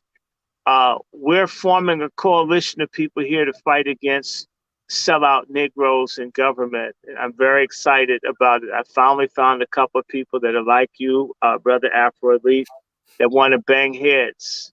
So, because you can't do it by yourself. And you'll find DC is a paradise ghetto. There's so many damn government and municipal jobs to Negroes here. They're happy. They'd be happy if all the rest of the blacks in the country were killed as long as they had this shit here. Mm. So I'm finally meeting some people who recognize that the world is bigger than their job. That's usually a problem for us because a lot of black folks, we really have a thing about material things and money. We worship shit worse than white people do. We're probably more materialistic than they are because they've already stolen everything that they need. Yeah. I want to get you first off. I want to let the audience know that $ Dr. Randy Short, that's actually his Cash App. So if you guys, want to support our Dr. Randy Short, our brother Dr. Randy Short, you guys can support him through Cash App. I think that's the email is his PayPal, I believe, right? Yes, it is. And Okay. it's also a way to write. And I'll tell you, Brother Afro, I'm always giving you good books and He is, sources. yeah. And so I use a lot of what people give me to buy and to keep my library current, as well as if someone calls me, if it's Tariq or Ron Hurd or somebody, I consistently can give people a citation, a book, a source, because I'm keeping up. So when people give to me, trust me, I'm not going to the Philippines to get a mail order bride or to Norway to get me a blonde. I'm usually trying to buy books about my people to have it because a lot of times when people have a concern or a question, a lot of times you don't even know where to find the answers, the books, the sources. And so it's kind of nice. Wouldn't you agree, brother? I That if do. you have a question, you can ask me. Invariably, I can tell you where to go. We all need to have our own libraries because I'll tell you, let this economy get as bad as it's going to be, they'll close all the libraries. And as I said, I held this up. This book, Negro Thought in America, this came out of the library. That means that Harvard University Library withdrew this book. The people, when they get racist, they make all the black books disappear. If you know anything about book buying, the price of books about black people, the prices are going through the ceiling. If you don't have access to information or knowledge or details written down in hard copy, you could find that they could destroy us all intellectually. So when you give me a piece and I encourage you, we're going to be doing books, aren't we? We're going to do this book Yes. again. Let me hold it up. Rebellion and Revolution, probably we'll read portions of it and discuss it. This is very important for us to read. I am going to be speaking soon at the DC jail. I've finally been invited to talk to some young black prisoners and try to encourage them, and maybe we'll be able to share the book club with them. In my city, maybe half of the black men either cannot read or have great difficulty reading. Mm. Our people can't afford to be illiterate in this wicked ass system. So my love for books, and you all should have a love for knowledge. Um, on the National Archives building, I think there's an inscription, and it says, "Knowledge will always rule ignorance." If we're ignorant and they're knowledgeable, we'll always be their slaves. You can't help everybody, but you yourself can be well informed, you can be literate, you can be knowledgeable, and you can surround yourself with other people that appreciate knowledge, information, because it's power. Absolutely. There's a couple more. I know I'm not gonna I know Well, you're a very busy man, so I no, want I mean we can okay. go for a while as long as people. How many people? Is it like 10 people or is it more than 10? Well, right now I have a couple more questions, but people are asking frequently. The next question comes from Angry Black Man. Oh, I He love says, that name. I love it too. That's a great name, brother. He says, ask Dr. Short, can we get a coalition put together to try to get the NAACP dismantled? If I'm open to it. You can't do it oneself, but you know what, Afro Elite? Why not make that an initiative of your channel for us to get people together to call for the NAACP to lose its tax exempt status? Yes. It would really be cool. Anybody in the state with a Republican senator, because the Democrats won't do it, Mm-hmm. to call their senator, their representative up, or to go to their state people and start looking at the NAACP charter. The NAACP is to be a nonpartisan organization. So we need to call for it. Believe me, there are people who'd love to get rid of the NAACP for racist reasons, but in reality, since it doesn't serve us, it's sort of like a sex doll. You might be able to hump on it, but it's never going to give you a baby. Absolutely. So actually, that's a great idea, and that's something It that is. I should Look, look into. yeah, look into. I'm open. I work with a group called the Black American Constitutional Political Action Committee. It's new. You can email me as we're forming. I know that we want to go after the NAACP. We're tired of them.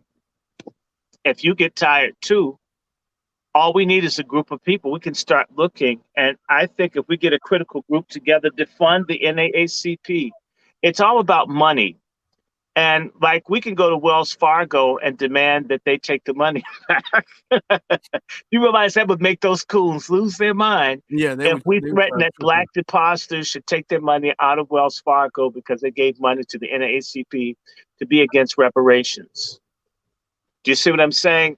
We Mm-hmm. can create, we are powerful. We just choose not to be. And it takes a bunch of us. It's not going to be just one person. I'm one teeny tiny Negro with congestive heart failure. I can't do much. I could do a little bit. Maybe I can inspire someone. Yes, I would love to defund the NAACP.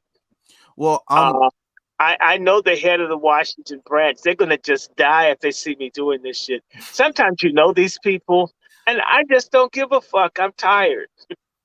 Well, I want to thank you because your suggestion the other day when we had the video about the NAACP, I never would have thought of that solution being implemented to dismantle them. So that is definitely something that they should get on, not just as a punishment mechanism, but also because of the fact that the NAACP is actively looking to sabotage Black progress. Absolutely. You know, you have to look at it this way. Um, the there. What does a prostitute and a so-called Black civil rights organization have in common? I don't know. They only care about money. Wow. Hey, So that is true. all you have to do is go after their goddamn money. That's it. If they started seeing Black people threaten Wells Fargo and shit, if we got people together, in fact, we could do that with change.org, get a petition going demanding that Wells Fargo take the money back. Yeah. We could do that. There are enough of us here to set some shit off that we really fucking mean we want them to take their damn money back. And we're not for sale. We could write the head of Wells Fargo, you guys are racist pigs. We don't want your goddamn money. We hate the NAACP. And we start doing this all over the country to take your money out of Wells Fargo. The niggas need to do a run on Wells Fargo. Since Wells Fargo's against reparations, and yet they gave us all these subprime loans, put niggas in the street, we should take our money out of Wells Fargo. Do you realize if we put this out, and I've got the boss to do it, if we get a public relations thing, get a small budget together, if you're understanding me, and we start telling Black people to take their money out of Wells Fargo's stock will go down in the stock exchange. Those people will lose more money in stock than the money that they gave. They'll take their fucking money back. They'll have to because they'll be out of money. The NAACP, we can beat these people. Our problem is We only want to fight each other over petty beefs. I don't want to fight the average black person, man or woman, over some dumb shit. I want to fight the bastards who got their boot on our necks that have had it for hundreds of years. Our problem is we're not fighting anyone. You're in a cell block full of killers and you want to be everybody's friend. You know what you end up being? The cell block bitch. And everybody's fucking us. The illegals, the gays, the feminists, the Asian Pacifics, the Latinos. Everybody walks on us because we're such bitches that don't want to fight. Mm-hmm. I agree. And even just the bad publicity and the threat of that, of Wells Fargo, being this hidden racist. What I mean, it's not really hidden. It's not If hidden. you They're study it, openly you know it. racist. We're against them. In fact, Wells Fargo participated in discrimination against black people. We should demand that they give that $50 million to some other black entity as seed money to fight for reparations. I fully agree. Don't give it to them. Give that shit to us. I'd rather you get it, brother. Afro Elite, you could probably go somewhere and get a tan and shit to avoid some colorism and shit. We just anybody but that dude, that bitch ass Derek Johnson at the NAACP. Absolutely. He's not shit. And I'm gonna just say this about the NAACP. I'm not saying it's colorist, but it's true. I knew the NAACP wasn't gonna be shit when they stopped putting light skinned people in charge. Why? Because when you want to make something janitorial, you put a dark-skinned person there. I don't feel that way, but that's how white supremacy works. So ever since they started putting in darker and darker people in the NAACP leadership, that shit's been sinking down like a poop falling out your ass in the toilet. I'm just saying. Yeah. There's a couple more questions. Keep them coming. We will work on that because the NAACP has to go. We have to dismantle them, cancel them. Destroyed in our lifetime. And thank you, Angry Black Man, for your question. The next question comes from Wired Sports. He asks, what are your thoughts on the book 1619? I haven't read 1619. And what I want to say to you very quickly, there are so many books on black people. Mm-hmm. What I will say is the broad from 1619 isn't a historian. I'm at least a little bit of a historian. So they have history and all that in there. But, imagine a Roman Catholic priest trying to be a baller unless he's been hitting up a lot of nuns in the convent, right? Mm-hmm. It's not the same thing as a nigga that's been laying pipes since he's been about 15 that goes to the gym. And that's the equivalent when you get people that are not historians talking about black people's situation. You'll find, this is what Dr. Clyde Winters was saying. A lot of what happens now is that blacks or historians are not consulted. They get people that are in sociology, they get people in political science, they'll get people who are in religion or in literature, but not history. That our history is something that they don't like. So let me look. I'm going to take a quick look at the 1619 book because I've been ignoring it. That woman that looks like a Ronald McDonald clown and shit, with hair. She does look like Ronald McDonald's a trans. I have a real concern about that. What are you doing running around with like firehouse red hair and shit? You look silly. Yeah, like I said, he does look like a trans Ronald McDonald. She doesn't have any yellow clothes on. If she put on some yellow and shit, I probably want some fries. Let me look get hungry. Get a little hungry, yeah, huh? Yeah, for some junk food that I shouldn't be eating anyway. The 1619 book. First and foremost, we know 1619 isn't the year that black people first came here. That's true. It starts off with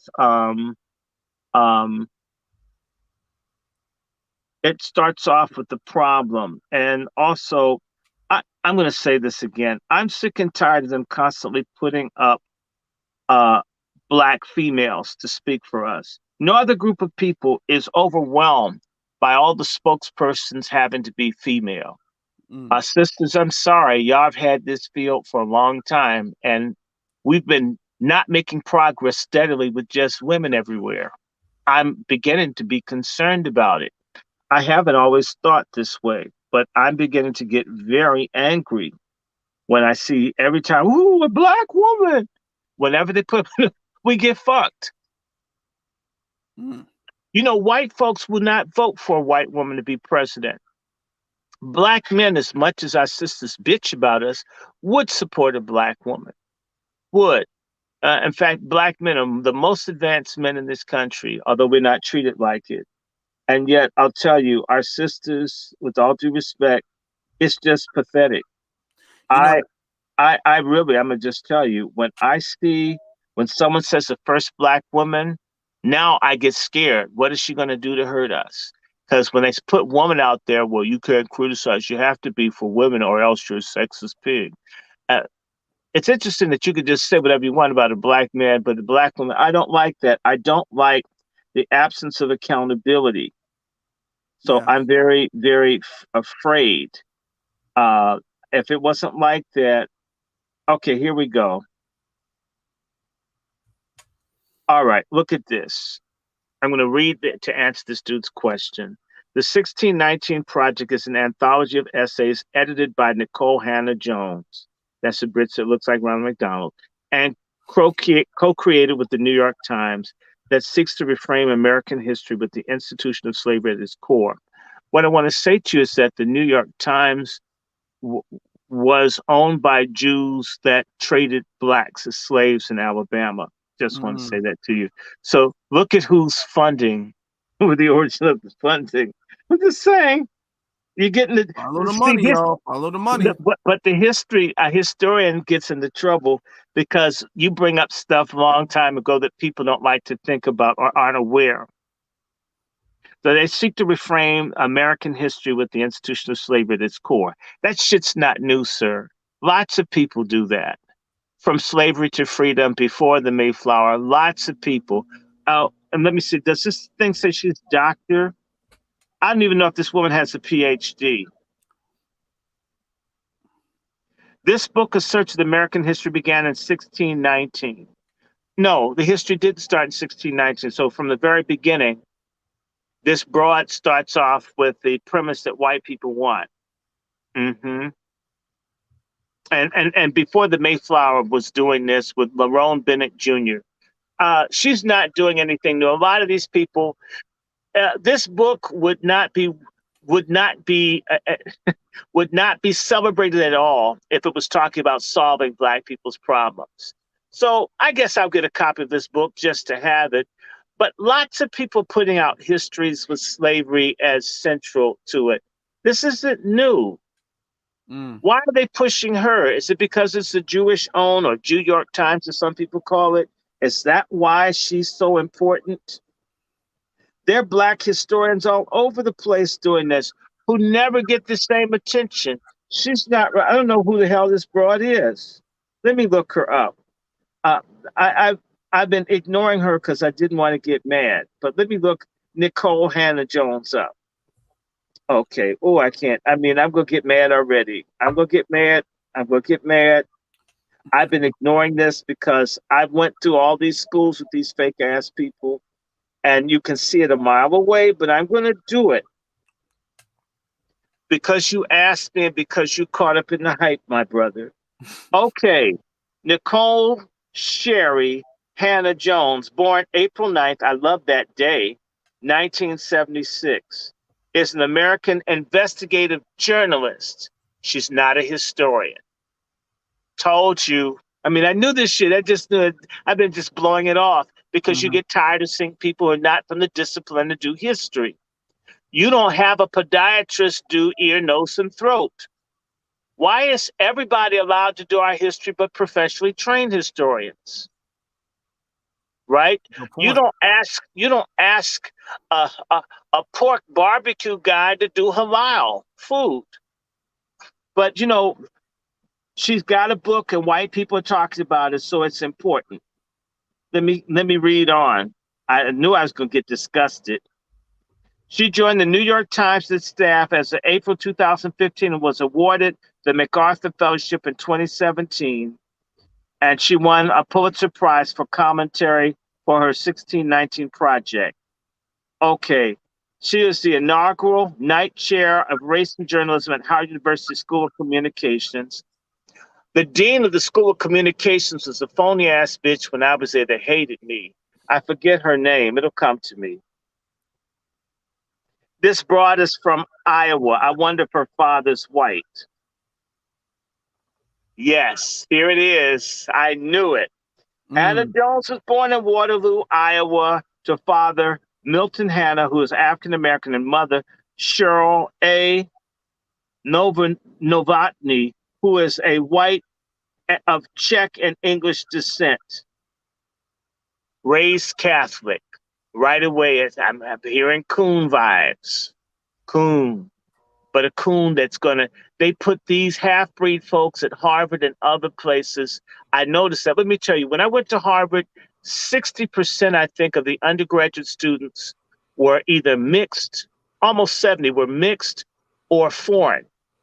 Very few foundational Black Americans with two Black parents. And so tell that brother, this is why I see this shit. I saw this at Harvard. I could tell it a mile apart.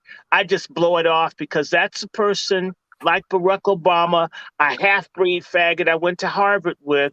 You see these people being elevated to destroy us or to be the experts on us. That's why I just said I'm not going to pick up the damn book. But, our people are shallow. They don't know this. So that's why I said, I knew that this nigga there's something shady. I knew it. I could have told you. Didn't I start telling you this before I looked into the bio? Yeah, you called it. I don't want, because it'll be more of the same. Wait a minute. They attended almost all white schools as part of the voluntary program of desegregating housing. So they're the first Black syndrome. She attended Waterloo West High School, where she wrote for the school newspaper, graduated in 1994. After high school, she attended University of Notre Dame, where she earned a Bachelor of Arts. Okay. She got a degree of history. Okay. And African American Studies. Listen to this. She graduated from the University of North Carolina Husband School of Journalism and Media with a master's degree in 2003, which means she's not a historian. Didn't I tell you that? You called it. Yes, she's not. Yes, she's not. I've ignored this because I didn't want to deal with it because it's offensive. I know people that are historians that are unemployed that are sharper than this bitch, and they wouldn't have Ronald McDonald Firehouse red hair and shit. They make you Black women look stupid. You Black women think y'all trendy and shit. Y'all look silly doing all this wild stuff. Career. Let me see. She married. She moved to Portland. She moved to Portland.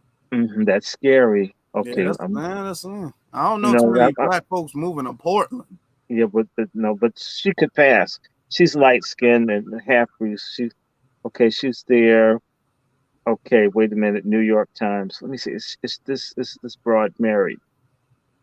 I bet you there's no. Is there a man? Okay. Oh my God. Oh boy. He just found something, y'all. He just found something. I'm going to tell you, when you see the MacArthur fellowships, a lot of times those are given to Negroes that are compromised. I'm just telling you. My cousin who's a stud got one. I'm just saying. I mean, yes. I don't know her well, but my cousin's a stud. Oh. And let me see. She lives in Bedford-Stuyvesant with her husband.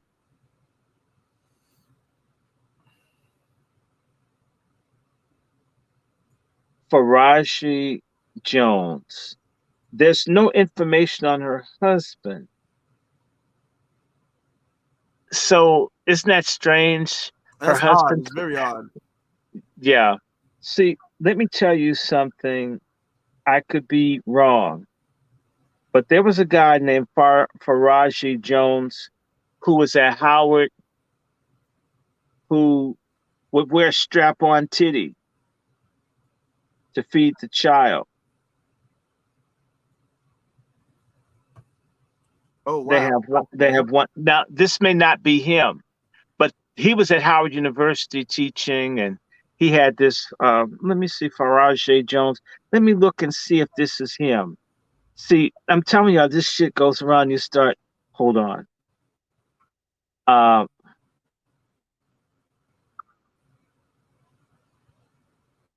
I'm gonna look this nigga up. If he comes up,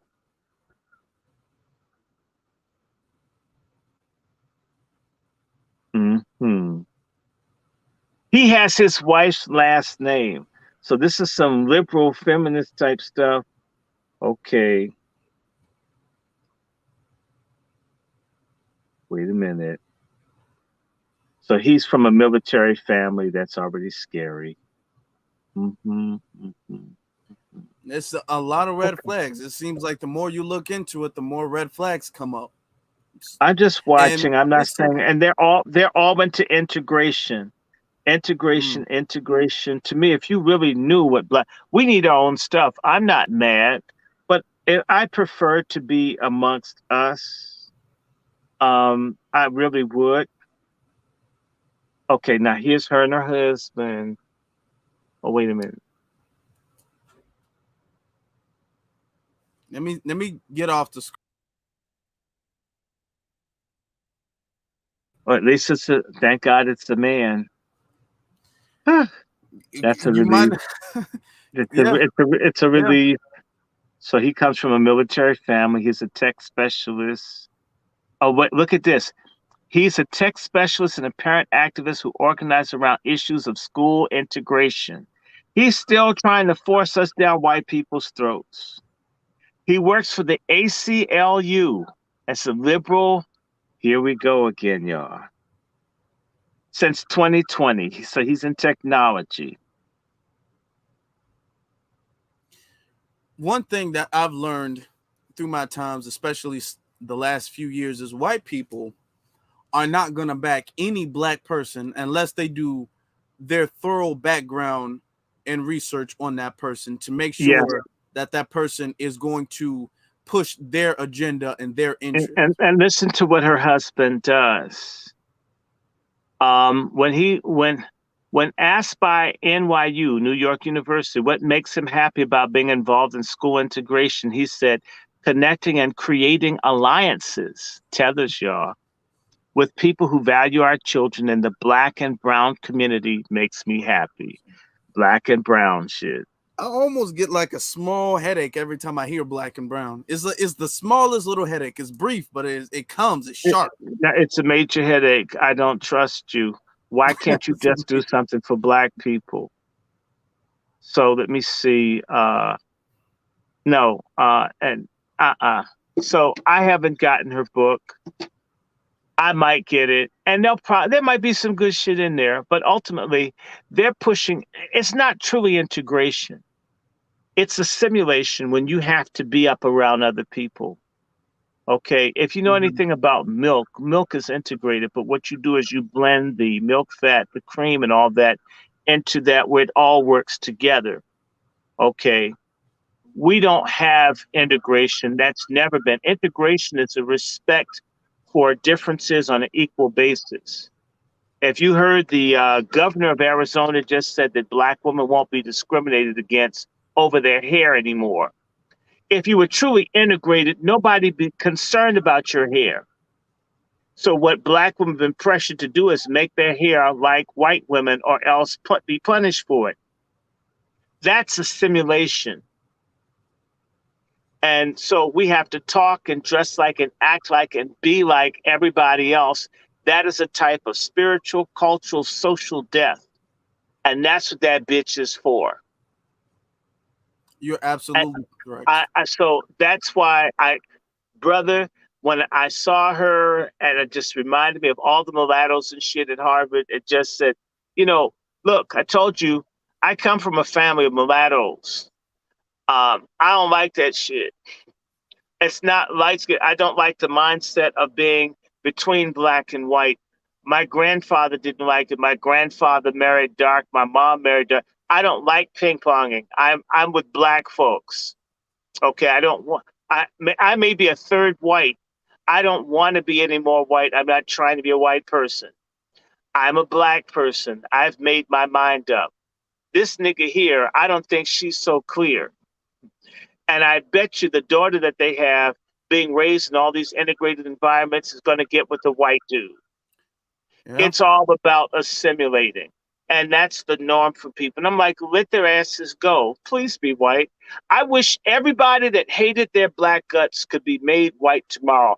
If I was Houdini, if I was Jesus, I would make everybody black that hated their guts white so they could leave us the fuck alone and we could be happy, get our reparations. And even if it was just 10% of us, and if all the 90% of niggas was scum that weren't down for a real fight for justice, they could just go ahead and be some sorry ass white trash because that's all they'd be if they were white. I hope I answered this question. So, no, I don't have the book, but that bitch is on some assimilation shit. I'm amazed she's with the black dude. But listen to his mindset, military, and yes sir, and let's all get along and shit. That matches her, her zebra childhood. Next question. Okay. Moving on to the next question. This one comes from trying to pronounce your name, but Sarita M. She I believe that's a woman. Hi, Dr. Short. What do you think about the popular current black books and authors that are being pushed on us? It's interesting you were just talking about it, about history and racism, and possibly even fiction books too. So Well, it's real simple. You take people like Kendi and anti-racism and all of that. Um, this stuff isn't new. Back in the 60s, there was books like Black Like Me and things that were talking about race and all this. This thing comes in waves, my friend. mm, But in reality, there are going to always be lots of good books. My thing is, but that's a hustle. You make a book to get paid. You write a book to get tenure. You do certain things with these books. But the real issue is, what are these people doing specifically to reach, educate, and get our people tangibles? mm, There are lots of books. Niggas have been writing books since Phillis Wheatley. There are books and more books, but what do these things ultimately do? And if the rate of literacy for black people is falling through the floor, I would like to see these niggas fight for phonics in the schools so people can read the shit that they're writing. These mm, books are written for white people because black people are not reading.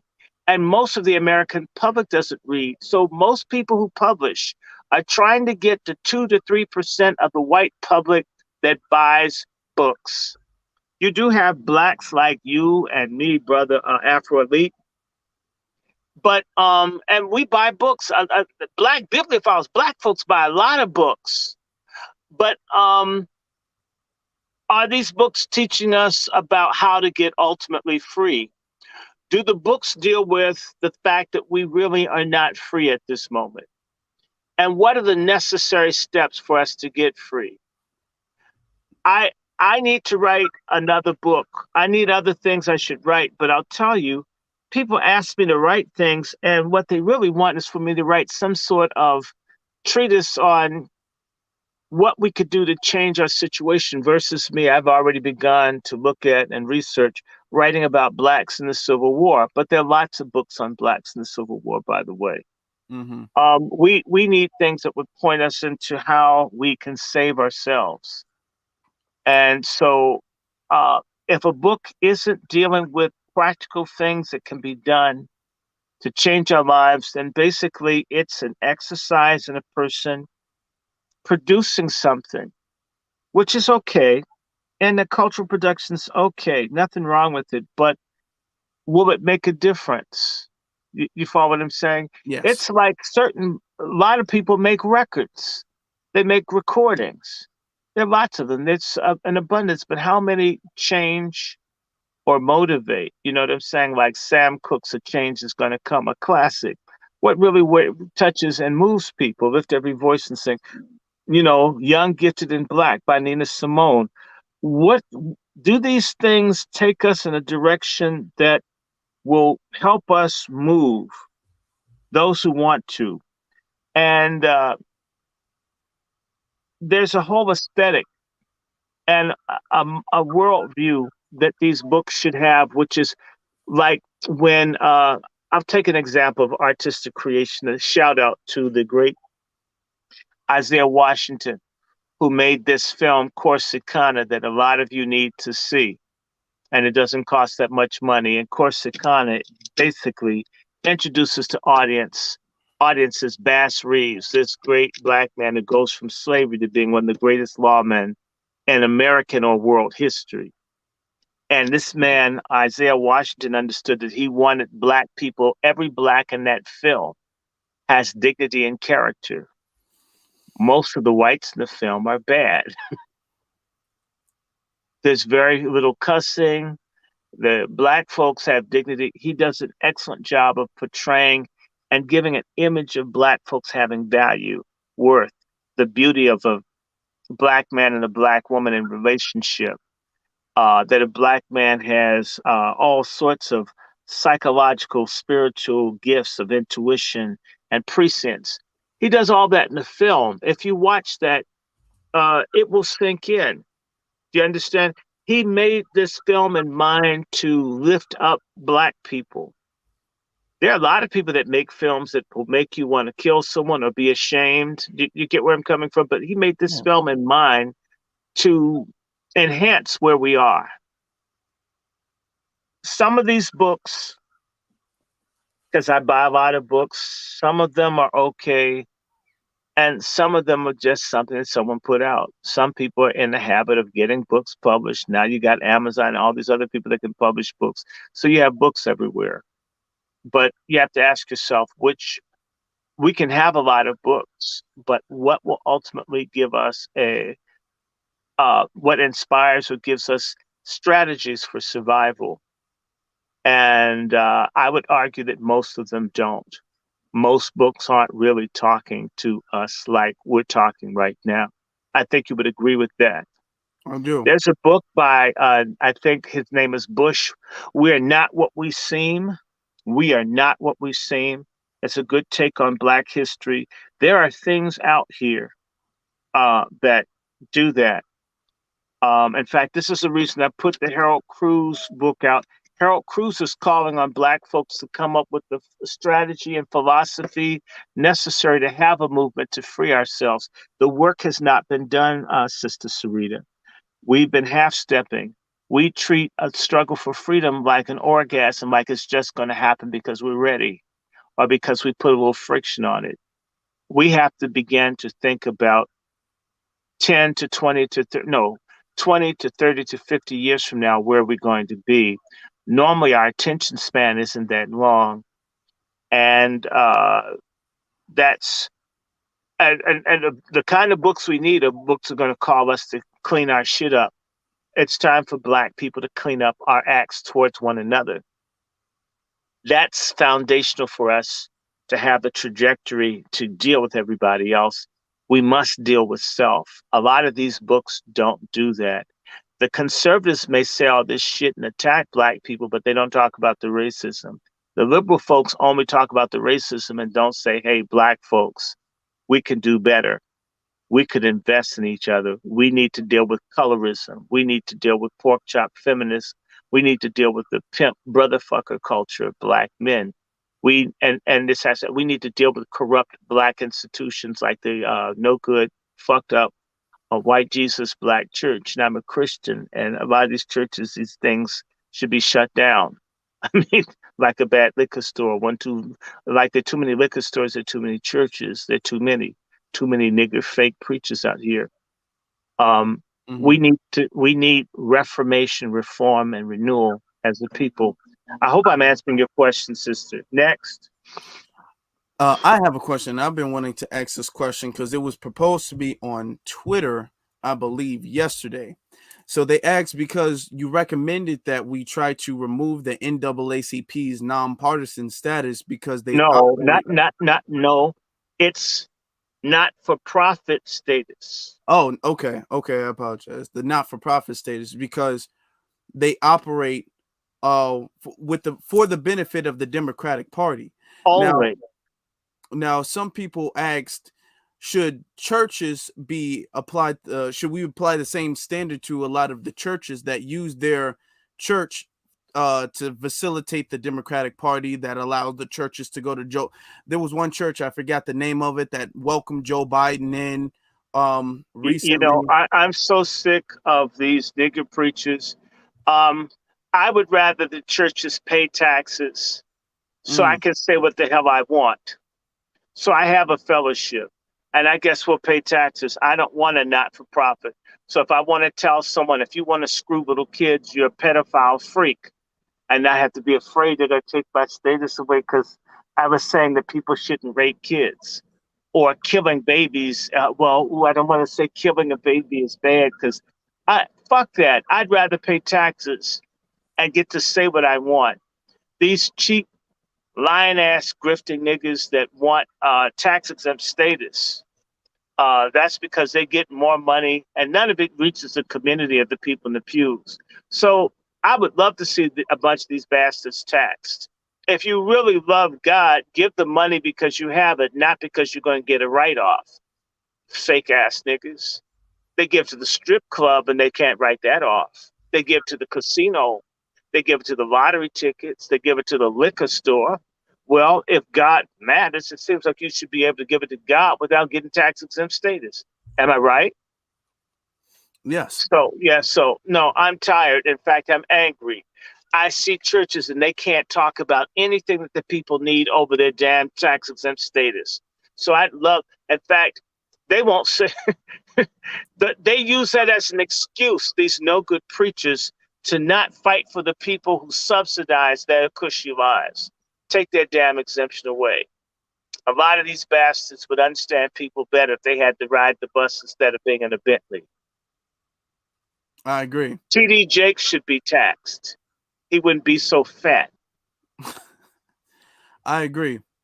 I want to get to the next question, but that's something that somebody said, not on YouTube, but on Twitter or a YouTube comment maybe. And I want to ask you that. Yeah, they should be taxed. They should be taxed because they're using that as an excuse. See, you get the tax exempt status because you're supposed to be serving the people. Well, you're in Chicago. Mm-hmm. Who's serving the people in these churches that are everywhere collecting money? The neighborhood looks like they dropped an atomic bomb on the rest of the neighborhood. The church looks like Shangri-La. What the hell is that? I'm the son of a minister. I'm considered a minister. I've had people call me a communist because you're talking about helping black people that are poor. Okay, my dad had people who go to big churches and the pastors won't even talk to the people that give them 10% of their income. That's an outrage. You're supposed to serve people if you get their damn money. When you go to a restaurant and you order food, right? Mm-hmm. Don't they bring you out something to eat, even if it's cold, nasty, or got a roach in it? They bring you something. Well, when you give your money to one of these nigger preachers, what do they do for you? There's a problem here. I don't like it. I agree. I fully agree, because out here, and I'm sure this is across America, but out here in Chicago, there's I don't even know how many churches there are, and there are too many. There are too many. I'm a Christian, and there are too many. A bunch of those bastards need to be shut down. The people are lucky. If I were dictator of Black America, I would have all the preachers that have to come in and pass an examination, find out whether they're pedophiles or liars, that have to take psychological exams and shit. Mm-hmm. And certain people, their license would be revoked. Because a lot of them, it's for malpractice. It happens all the time. All these scandals, people can't keep their hands off people's wives or kids. I mean, and the guy should be called an organist because he's getting all those organs stuck in him and the church. This is ridiculous. That's not God. That's Freaknik with some stained glass around it. That's true. Next question. Okay, we have. This is. Let me scroll down. Now I'll pick this up. This is from Muni Rich. I believe that's how it was pronounced. What do you think about 15-minute cities July, the start of Freed Now or Fed Now. Sorry. I don't even know what that is, so I Yeah, can't yeah, respond to it. yeah. Clarify. Just kind of I, get more details on your question. But I if wanted. it's exotic and opaque, if I don't know about it, it's too late for me to learn now. I'm sorry. I don't know everything. I don't claim to. I'm not trying to. Yes, absolutely. Now, a lot of people were leaving a lot of comments on the NAACP, but what you did, Doctor, is you opened up a solution for a lot of other things because a lot of people said, okay, we should have did the same thing with Black Lives Matter, the Black Lives Matter organization They can still that was do that. stealing money from. And I believe, even though a lot of it's been exposed, I believe that the organization is still taking money and Yeah, donations. and they've gotten away. In California, people need to go after the governor because the people in Black Lives Matter were supposed to explain what they've done with $70 million. I haven't heard, so they keep giving these people breaks. Somebody needs to go after your governor in California who wears the tight pants, who's allegedly a cousin of mine. I'm sorry. I told you I have a lot of white people in the family. I didn't ask Yeah, for it. That came through rape and enslavement. I didn't go out trying to find white roots. I've you you can't help who you're related to. you can't. But Newsom should that should they should be on people. Black people should demand that Black Lives Matter. In fact, people should file what they should do for Black Lives Matters all over. They should go to their local postmaster and file charges for wire fraud. If everybody did that, basically there'd be so many suits they'd be forced. Some state would prosecute them. You know, the state of Oregon and I think Indiana. There's certain states that are after Black Lives Matter, but it's the states doing it and not Black people. Black people don't fight anything. Black people accept everything. You know what else accepts everything? A slave. Mm, Next question. okay. The question is, or Fed Now is CBDC. So CBDC. I still don't know what that is. Yeah. I'm Okay. sorry. Now, somebody says Black Lives Matter is a drift. Black Lives Matter is, and there's a lot of organizations, a lot of quote unquote Black organizations that act that way. Now, Black Lives Matter isn't a drift. It's done exactly what it's supposed to do. mm, But white folks wanted to create an organization to hijack and control the Black new movement. They know it's going to come. Black Lives Matter really blows up in 2014. Okay, 2014 is 50 years after Freedom Summer, okay, of 1964. Black Lives Matter is a repeat of the Student Nonviolent Coordinating Committee, uh, but in a slightly different way.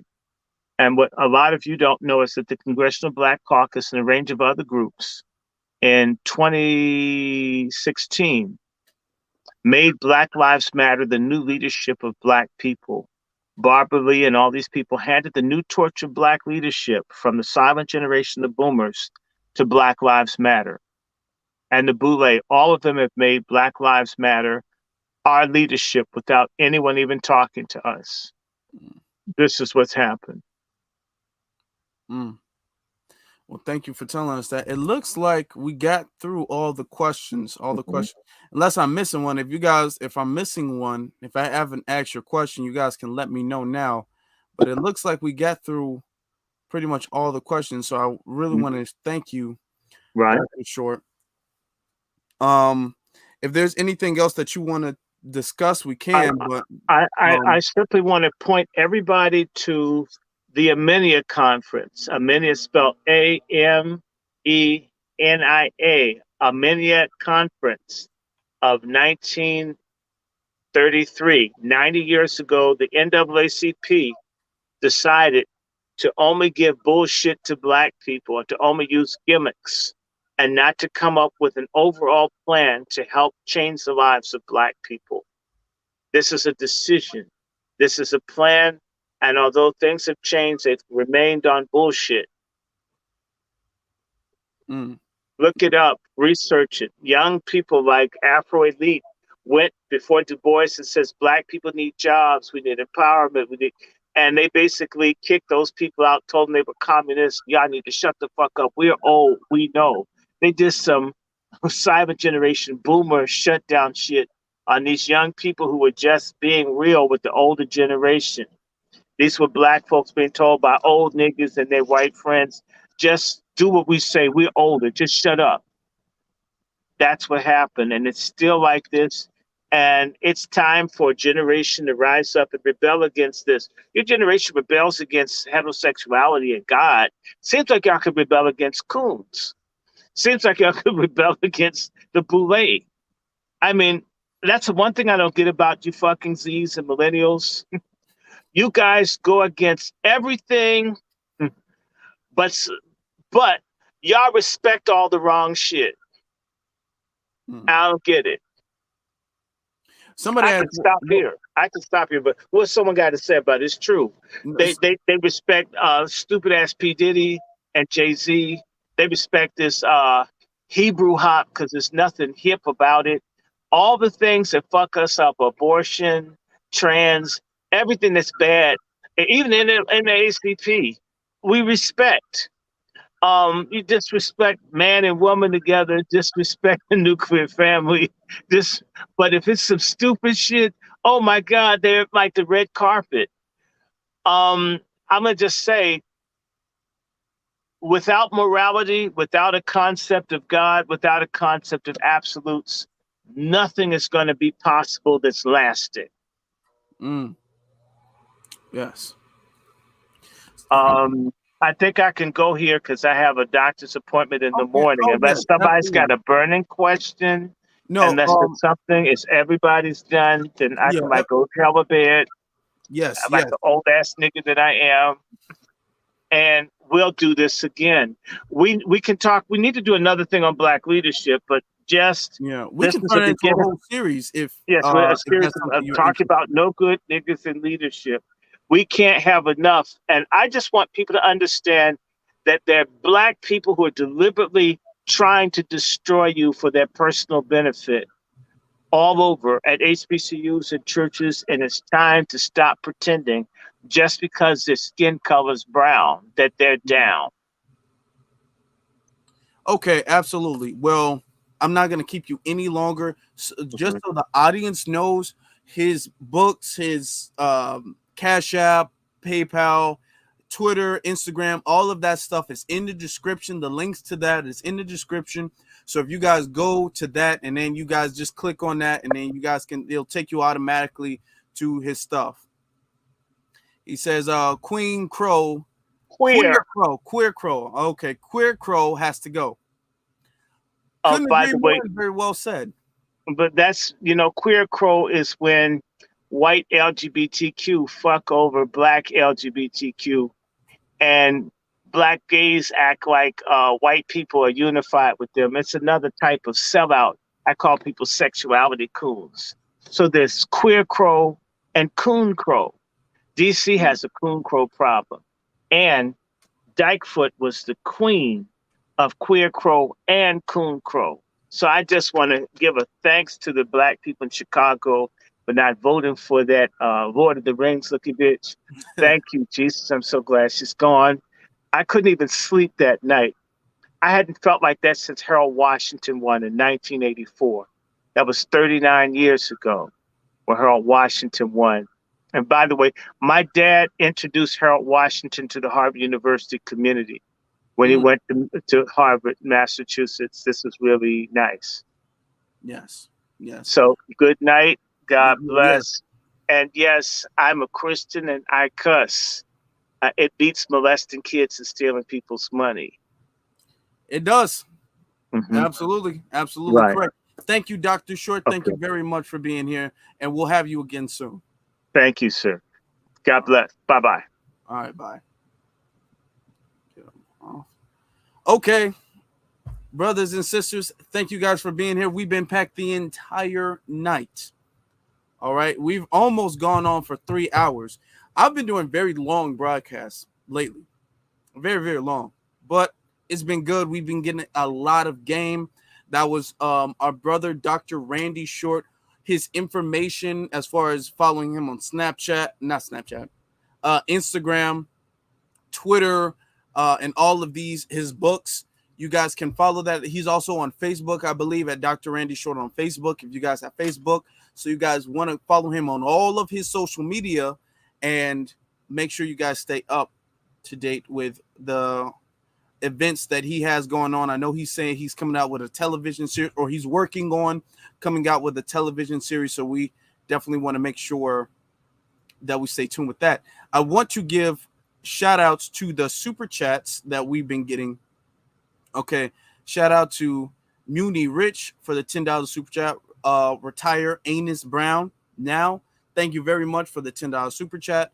I appreciate that. And we will. And we need to dismantle and cancel the entire NAACP, because even if there's like small little amounts of good that they do, the overwhelming majority of what their actions are against what we need. Okay, so they should not operate in their position against what is best for Black empowerment. And thank you very much for your $10 super chat. Now I want to get to the $6 super chat from Walter Wilborn. Thank you very much, my brother, for the $6 super chat. Our sister Q2Y sent a $4.99 super, it's $5 super sticker. Thank you very much for the super sticker. Greatly appreciate it, sister. Appreciate the support. Then Muni Rich again sends a $5 super chat saying hashtag disband the NAACP. Black one, Black first must stay on code every day. Absolutely. And thank you very much for your $5 super chat. I was about to say sticker. No, I got that mixed up. Thank you. And we will. Okay, that's something I'm gonna be trying to get the what did he say? A petition. I'm gonna be trying to work on getting a petition together, you know, seeing what we can do. And we got like 200 people in here right now still. So if we get these petitions ready and you guys like sign up with the petitions, share it on your Twitter or what's that other thing? Facebook, we can definitely get a lot of people, you know, on that petition. And we can send a very big, important message out. Then we have a $10 super chat from our brother Bishop. Bishop, thank you very much for the $10 super chat. We have a $10 super chicker from Yo Double CM23. Thank you very much for the $10 super sticker. Greatly appreciated. Greatly appreciate everything. Then we have another $5 super sticker from Muni Rich. Greatly appreciate that. Thank you very much. Again, this is the third donation from Muni Rich already. So thank you very much for that. We have Antithesis sends a $20 super chat. Sends a $20 super chat saying, congratulations, Afro. Keep the content coming. Absolutely. Oh, it's not stopping no time soon. Not at all. No time soon. We only getting started. We already reached 5,000 subscribers. So that means that, you know, we got a lot to go. And we've only just gotten to the third month of the year. We're in the third month of the year and we already got over 5,000 subscribers. Oh, we got a lot more to go. So definitely I'm keeping the content coming. So thank you very much for your $20 super chat as well too. Then we have a couple more super stickers. We have another $2 super sticker. Muni Rich was blessing the chat room today, wasn't she? Wasn't Muni? I believe Muni Rich is. I don't know if I think that's a man, Rich, right? Blessing the super chat. Thank you very much. The $2 super sticker, and then another $3 super sticker. Okay. So just again and again and again, back to back to back. So much appreciated, much appreciated. Thank you very much for that. And it says, you said 6 coming, 6K. Oh, 6K coming. Oh yeah, the 6K is definitely is right around the corner now. It's right around the corner now. We almost reached. We're almost at another 100 ever since I announced the 500. Now we're almost at 100 plus since then. So that 6K is right around the corner. It's coming. We're gonna have that in a month, or maybe a month and a half. I think probably before my birthday comes up, which is coming up soon, actually, if you guys didn't know. But yeah, that's definitely coming. That's definitely coming. Okay. I want to thank every single last one of you guys for being here. I will keep up to date with Randy Short, Dr. Randy Short, with all of his projects, because I know he said he's coming out with stuff. I will let you guys know ahead of time. We're also doing like a book reading or a book breakdown sometime in the future, and that book is Rebellion or Revolution or Rebellion. Revolution versus Rebellion. I'm sorry. Revolution versus Rebellion. So you guys, if you want to be a part of that, you guys can read that book and then I guess skip to, I think he said page 47 to 160. Those are the important pages in the book. So that way, when we do the read along, you guys will have that. If you guys don't have that or can't get that by that time, you still should participate in that. Also, too, before we get out of here, I want to announce on the 30th, okay? That's 10 days from now. On the 30th, we're having the big event of the month, our ozone special. If we can get some free free ozones in the chat room. When's my it's my B-Day? It's on the 30th of April. It's April 30th. So yep, the last day of April. So with the ozone thing, we're having special guests, we're having entertainment, special speakers. This is supposed to be a big community event, and I want everybody in the community to be a part of this, to feel a part of this, to feel connected, because we are doing this for a good cause. It's going to be fun. We're going to have good fun. We're going to have entertainment. We're going to laugh and enjoy each other's company. And we're doing it on code because all of that is for a good cause, because we're going to be raising a lot of funds for our brother Ozone. So I invite everybody to be here on the 10th this month, okay? Which is a Thursday. Let me check. That's a Thursday. So Thursday on the 30th. So I said 10th. The 30th this month, okay? Our brother Ozone will be 31 years old. So I invite everybody to be here. Yes, absolutely. Free ozone, free ozone. So make sure you guys participate in that. Make sure you guys mark your calendars, set that up. We got some promotional material coming up soon. So I'm gonna, chop up some video. Y'all know how I do. Chop up some videos, get that together. So make sure you guys be here for that. Yeah, and we can start. You said let's start a library. Let's start that. We can start like Dr. Short was saying. We should start like a book club thing where we have like a whole little kind of series. We'll have like a whole series of different books. We'll start like one book at a time and we'll kind of go down, So yeah, that's definitely something we got a lot of stuff we're looking into, family. So this is going to be a very empowering year for Black society. But with that being said, my brothers and sisters, I bid you guys a good night. You guys have been here for like 3 hours. So salute to every single last one of you guys. Salute to our brother, Dr. Randy Short. You guys make sure you guys follow him on his various social media pages. He has books, a Cash App, a PayPal. Make sure y'all buy his books, hit his Cash App up, hit his PayPal up. Bless our brother for all of the knowledge and work that he's been doing for the community. Brothers and sisters, be one salute to you all, and you all have a good night.